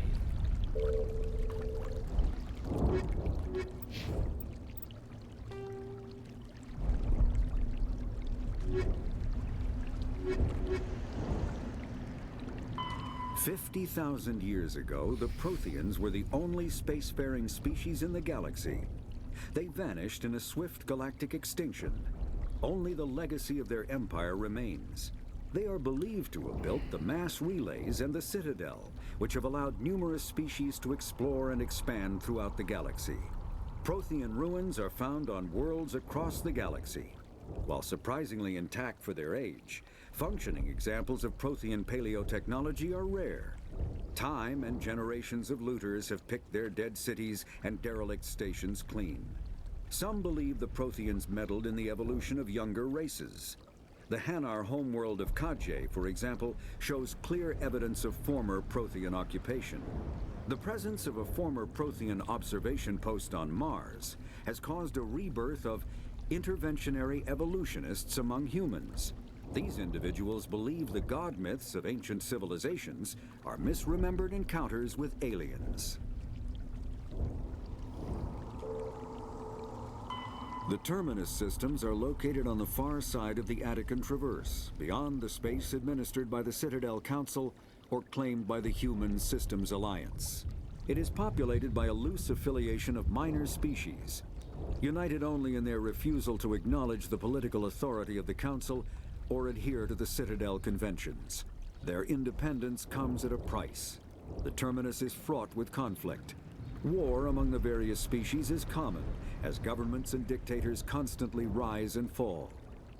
The region is a haven for illegal activities, particularly piracy and the slave trade. At least once a year, a fleet from the Terminus invades the nearby Attican Traverse. These attacks are typically small raids against poorly defended colonies. The Council rarely retaliates, as sending patrols into the Terminus systems could unify the disparate species against their common foe, triggering a long and costly war. We can't protect those people on the fringes. It could start a war that's too expensive. The development of practical manufacturing omni-tools allows modern militaries a great deal of flexibility in equipment loadouts. A vast number of field modification kits or upgrades are available for common equipment such as weapons, armor, omni-tools, biotic amps, and even grenades. An upgrade kit typically consists of less than a dozen unique parts and an optical storage disk. When loaded into an omni-tool, the OSD provides all technical specifications required to manufacture the tool and additional parts necessary to install the upgrade into another piece of equipment. Assembly is typically modular, and installation can be completed in less than a minute. Since omni-tools are designed to use common battlefield salvage materials such as plastic ceramics and light metals, rendered into semi-molten omni-gel for quick use, it is quite possible for a trained soldier carrying upgrade kits to customize gear on the battlefield to fit the current tactical situation.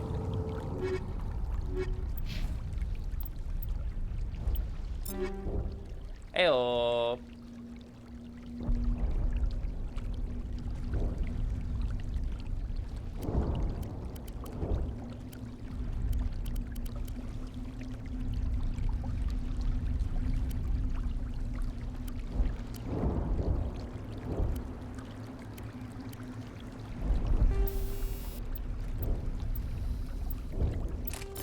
Well, I want that.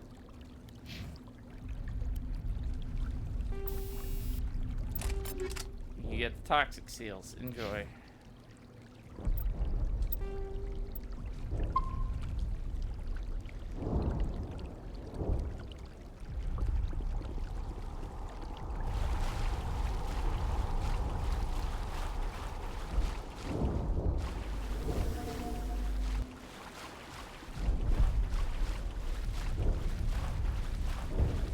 Oh wow, we can actually toggle our helmets off. I forgot about that part.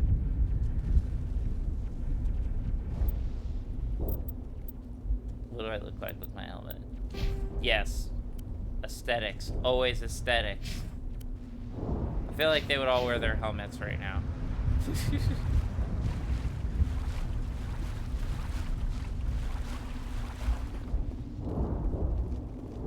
Oh God, what happened here?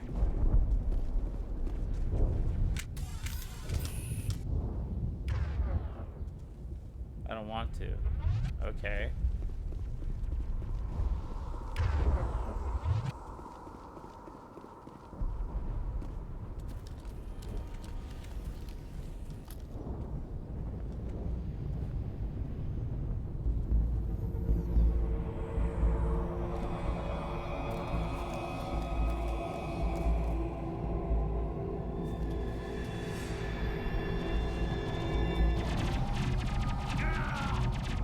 Richard!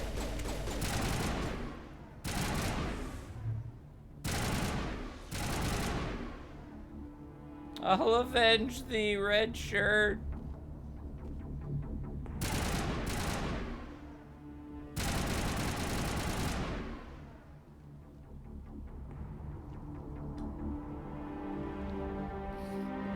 Rip right through his shields. Never had a chance.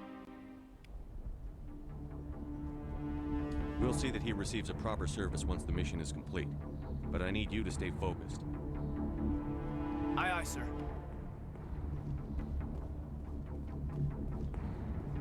That was fast. Bye-bye, Jenkins. I forgot how quickly that dude bites the dust.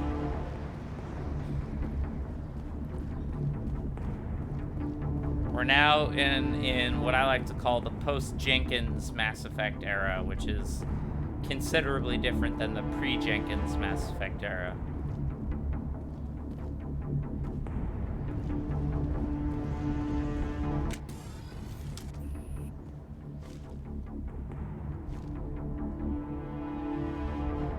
I don't want to. I already wasted it. Kaiden's fine.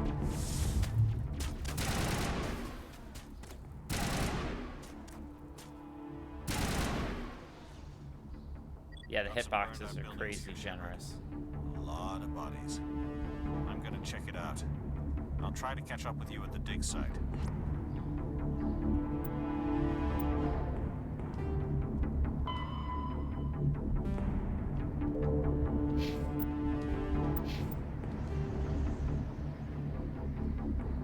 Kinetic barriers, more commonly called shields, provide protection against most mass accelerator weapons. Whether on a starship or a soldier's suit of armor, the basic principle remains the same. Kinetic barriers are repulsive mass effect fields, projected from tiny emitters. These shields safely deflect small objects traveling at rapid velocities. This affords protection from bullets and other dangerous projectiles, but still allows the user to sit down without knocking away their chair. The shielding afforded by kinetic barriers does not protect against extremes of temperature, toxins, or radiation.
Thank you, Kaiden. Check your targets. Could be friendlies.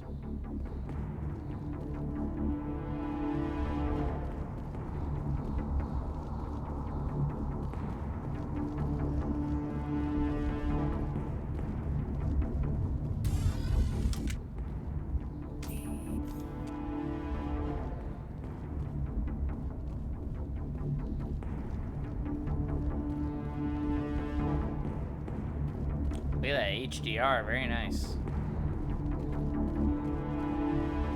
That's all new. The lens flares, very good.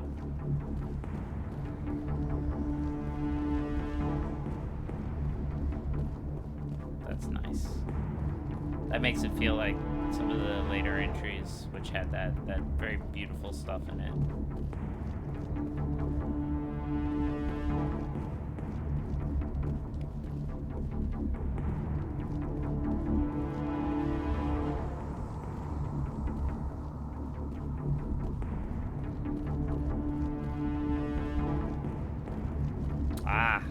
I was like, where's the sprint?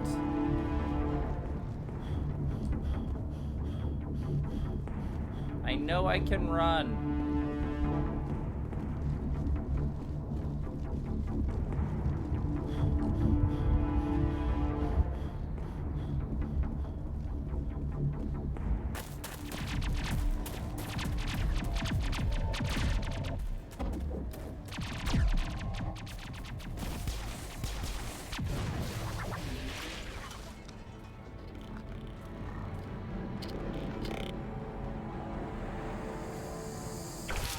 Whoa!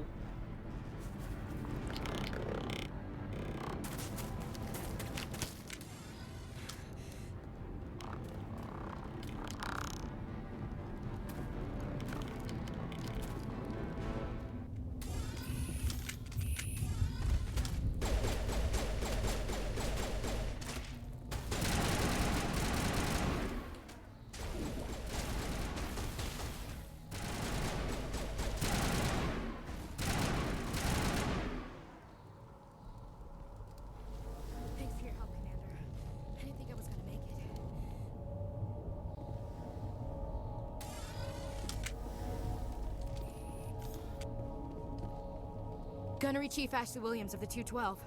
You the one in charge here, sir? Are you wounded, Williams? A few scrapes and burns, nothing serious. The others weren't so lucky.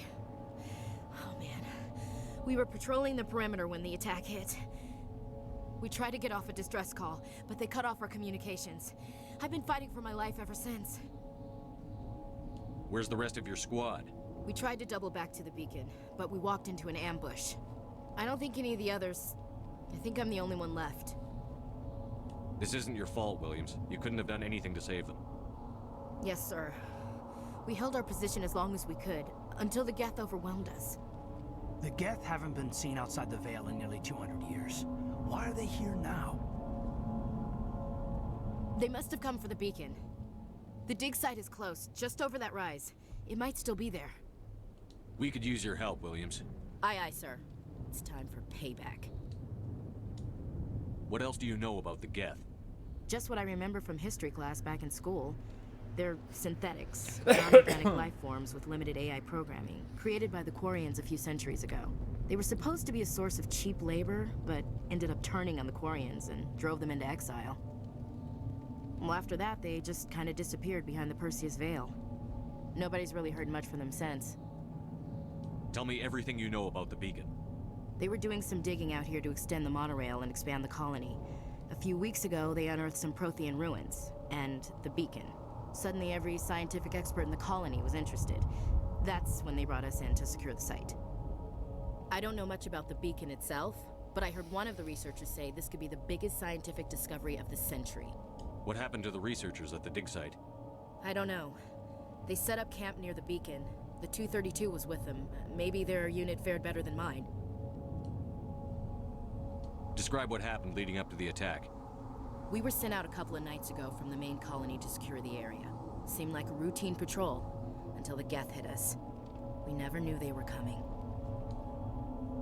Have you seen a Turian Spectre around here? There aren't any Turians on Eden Prime. None that I've ever met. Not sure I'd be able to tell if one was a Spectre anyway. If you saw this guy, you'd know. Carries enough firepower to wipe out a whole platoon. Luckily, he's on our side. Sorry. Like I said, no Turians. Move out. Get to it, Williams.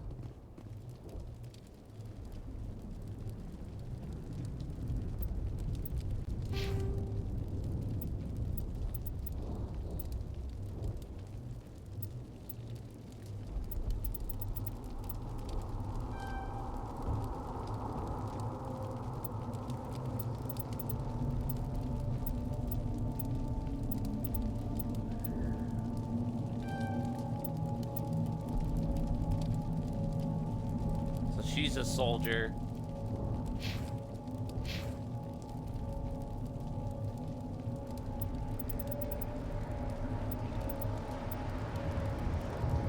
Kaiden is the tech biotics mix, which is he's a good match for me because I'm the fighting biotic mix. So that's cool. Codex.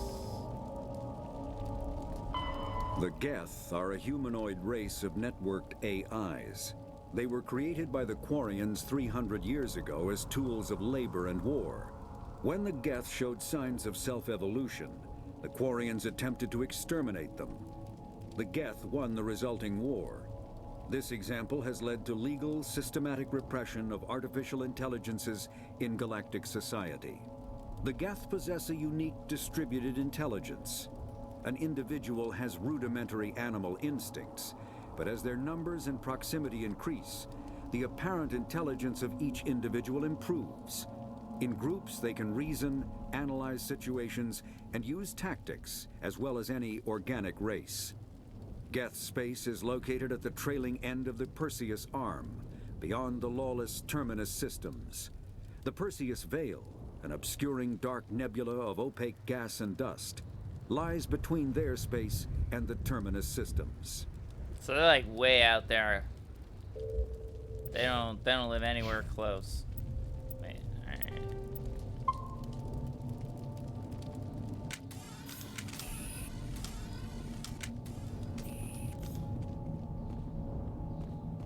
We thought this world was safe until the Geth showed up.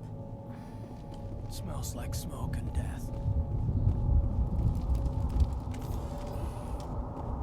I want your stuff. Give me your at the far end of this trench. I want all the stuffy stuff. Give me the stuffy stuff. I want the stuff.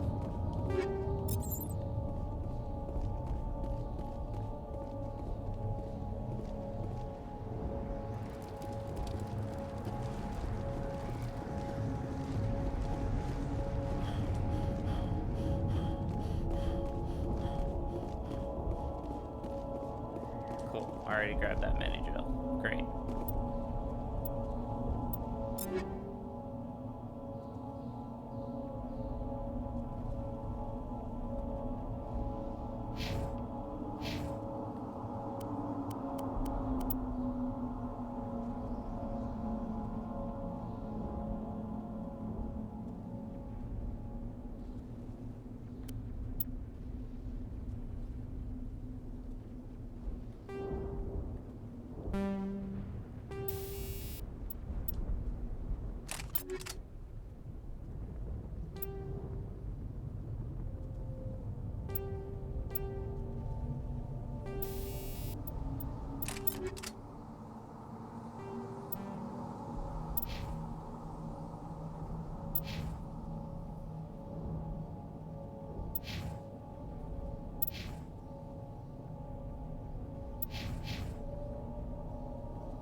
It's been so long since I've dealt with the equipment is so different in this game than in all the other ones. And I think I'm done with helmets. I don't care that it's tactically accurate. We're in movie mode.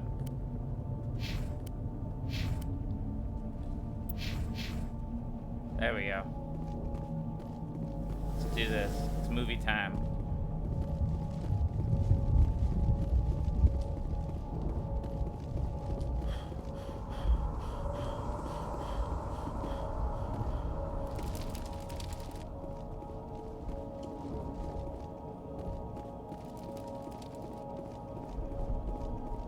Awful. So they're just AI that impale people.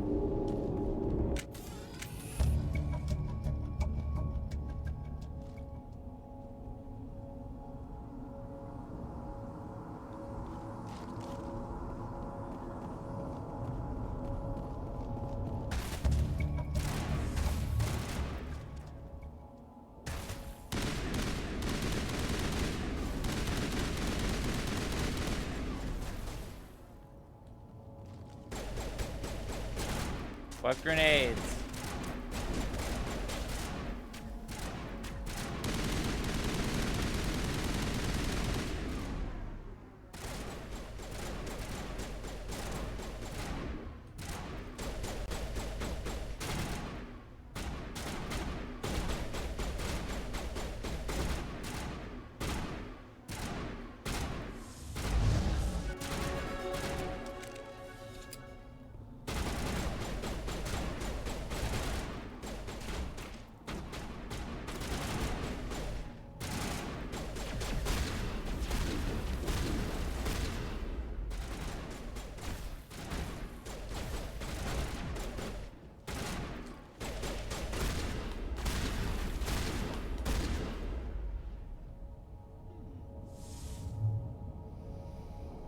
Whew.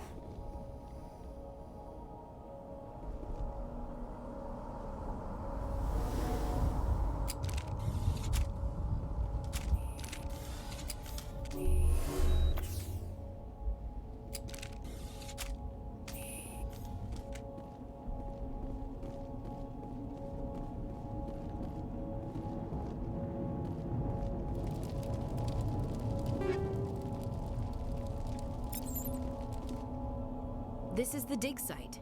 The beacon was right here. It must have been moved. By who? Our side or the Geth? Hard to say. Maybe we'll know more after we check out the research camp. You think anyone got out of here alive? If they were lucky. Maybe hiding up in the camp. It's just on the top of this ridge, up the ramps. Change of plans, Shepard. There's a small spaceport up ahead. I want to check it out. I'll wait for you there.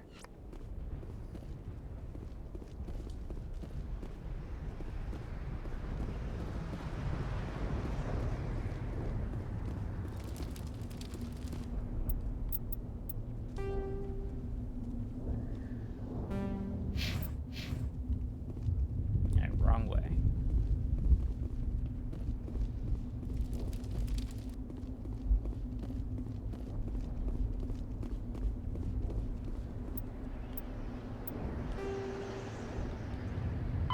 Combat hard suits use a dual-layer system to protect the wearer. The inner layer consists of fabric armor with kinetic padding. Areas that don't need to be flexible, such as the chest or shins, are reinforced with sheets of lightweight, ablative ceramic. The outer layer consists of automatically generated kinetic barriers. Objects traveling above a certain speed will trigger the barrier's reflex system and be deflected, provided there is enough energy left in the shield's power cell. Armored hardsuits are sealable to protect the wearer from extremes of temperature and atmosphere. Standard equipment includes an onboard mini-frame and a communications, navigation, and sensing suite. The mini-frame is designed to accept and display data from a weapon's smart targeting system to make it easier to locate and eliminate enemies. Standard issue. The beacon has been taken from the dig site. Maybe you can find clues by investigating the nearby research camp. Ooh, I got 6 points.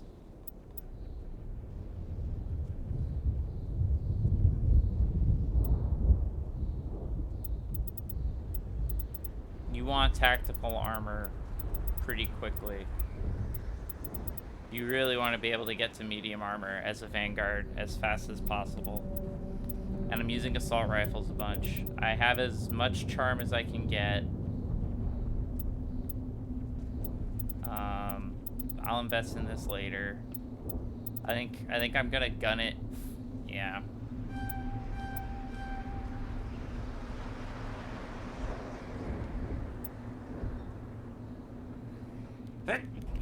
Excuse me.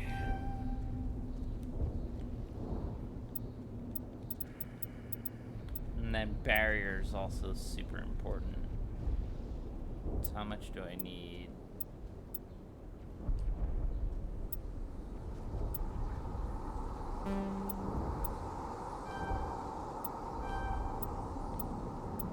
Unlock barrier. All right. So how about unlock tactical armor though? Okay, so next level. Next level I'll unlock both of those. That's good. All right, if that's the case, then warp needs to be my... Okay. I'm fine with that. I'm fine with that.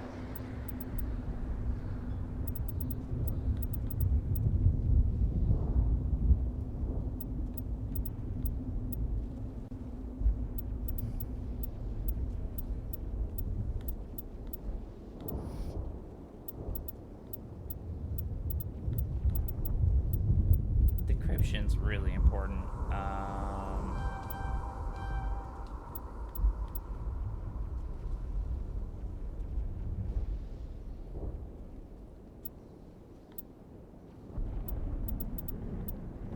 Overload's also really important. Okay.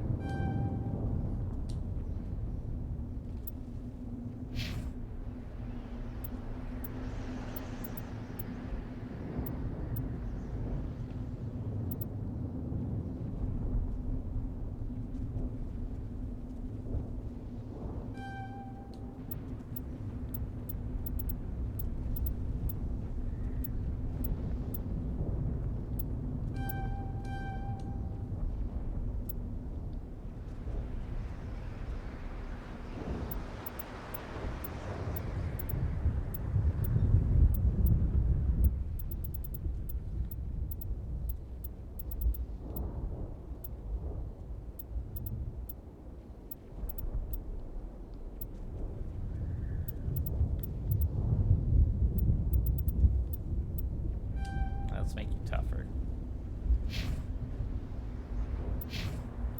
I like it. We'll play a little bit longer, but I am getting mad munchies, so I want foods. We're at like 2.5 hours. I'll definitely be on playing it later today. I don't know. I'm not saying I'm going away immediately, but I'm saying be prepared. The end is nigh. Play a little bit more until the food cravings take over and I eat everything in my apartment within sight. Looks like they hit the camp hard. It's a good place for an ambush. Keep your guard up. Oh, fuck balls, these guys. Oh god, they're still alive. What did the Geth do to them? Nothing good. Okay, so...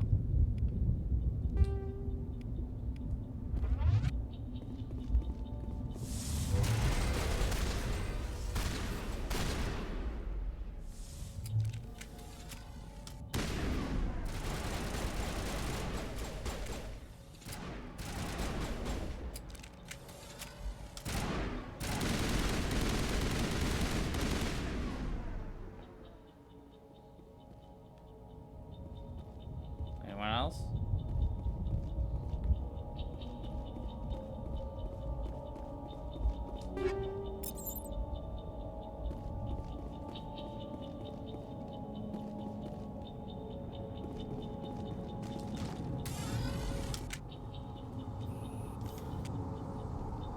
Somebody's gonna pay for this. Smells like smoke and death. Eden Prime will never be the same again. Look at this. They ruined paradise. The animals. The damn dirty apes, they blew it up. That door, it's closed. Security lock's engaged. You don't say. I'm gonna quick save also, which unfortunately is a keyboard only type deal, which is weird. Right?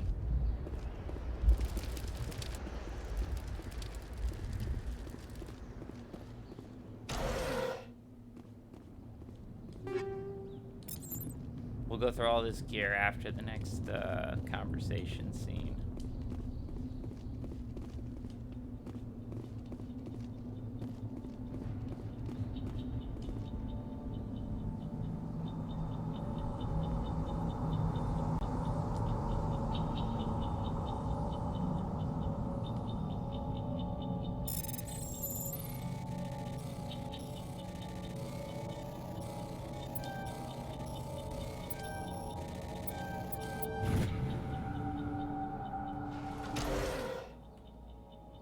Humans, thank the Maker.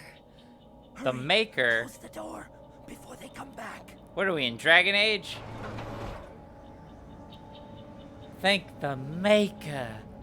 We're in Dragon Age. Don't worry, we'll protect you. Thank you. I think we'll be okay now. It looks like everyone's gone. You're Dr. Warren, the one in charge of the excavation. Do you know what happened to the beacon? It was moved to the spaceport this morning. Manuel and I stayed behind to help pack up the camp. When the attack came, the Marines held them off long enough for us to hide. They gave their lives to save us. No one is saved. The age of humanity is ended. Soon, only ruin and corpses will remain. Oh, look at this guy. What else can you tell me about the attack? It all happened so fast. 1 second we were gathering up our equipment. The next we were hiding in the shed while the Geth swarmed over the camp. Agents of the Destroyers, bringers of darkness, heralds of our extinction. We could hear the battle outside. Gunfire, screams. I thought it would never end. Then everything went quiet. We just sat there, too afraid to move, until you came along. Did you notice a Turian in the area? I saw him, the Prophet, leader of the enemy. He was here before the attack. That's impossible. Nihilus was with us in the Normandy before the attack. He could have been here. I'm sorry. Manuel's still a bit unsettled. We haven't seen your Turian. We've been hiding in here since the attack. Can you tell me anything about the beacon? It's some type of data module from a galaxy-wide communications network. Remarkably well preserved. It could be the greatest scientific discovery of our lifetime. Miraculous new technologies, groundbreaking medical advances. Who knows what secrets are locked inside? Who We knows? have unearthed the heart of evil, awakened the beast, unleashed the darkness. Manuel, please. This isn't the time. What's wrong with your assistant? Manuel has a brilliant mind, but he's always been a bit unstable. Genius and madness are two sides of the same coin. Is it madness to see the future? To see the destruction rushing towards us? To understand there is no escape? No hope? No. I am not mad. I'm the only sane one left. I gave him an extra dose of his meds after the attack.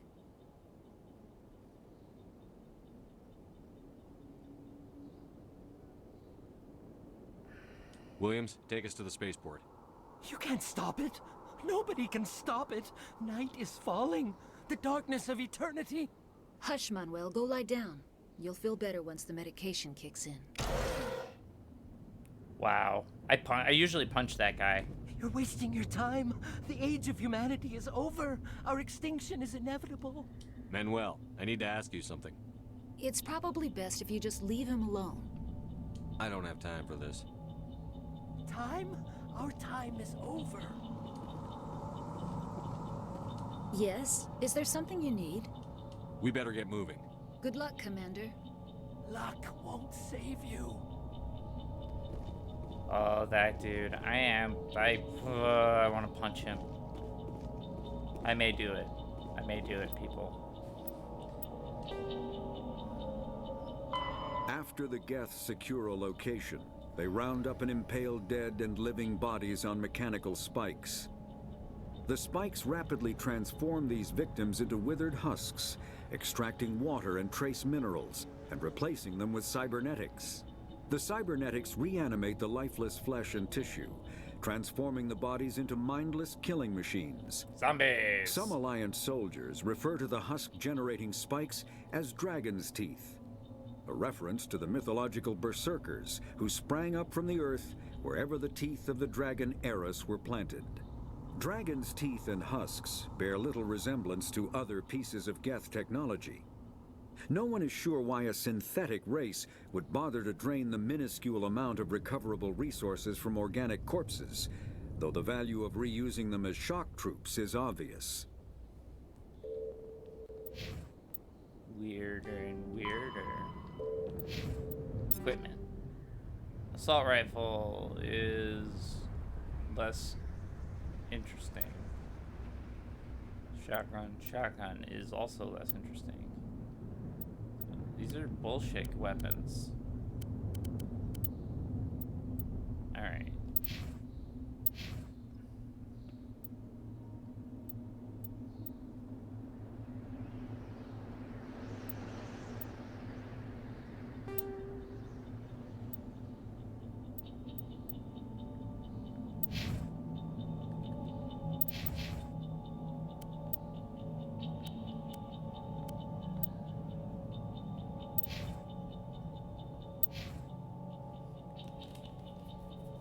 More damage, less hinks. Not worth it. Omnigel. Oh, hold on. You mark as junk. Alright.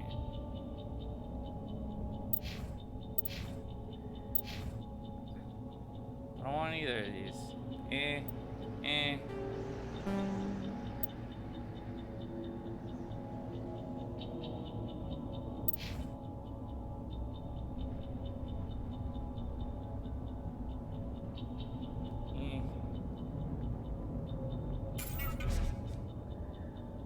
Give me that Omnigel. I don't need any of that shit.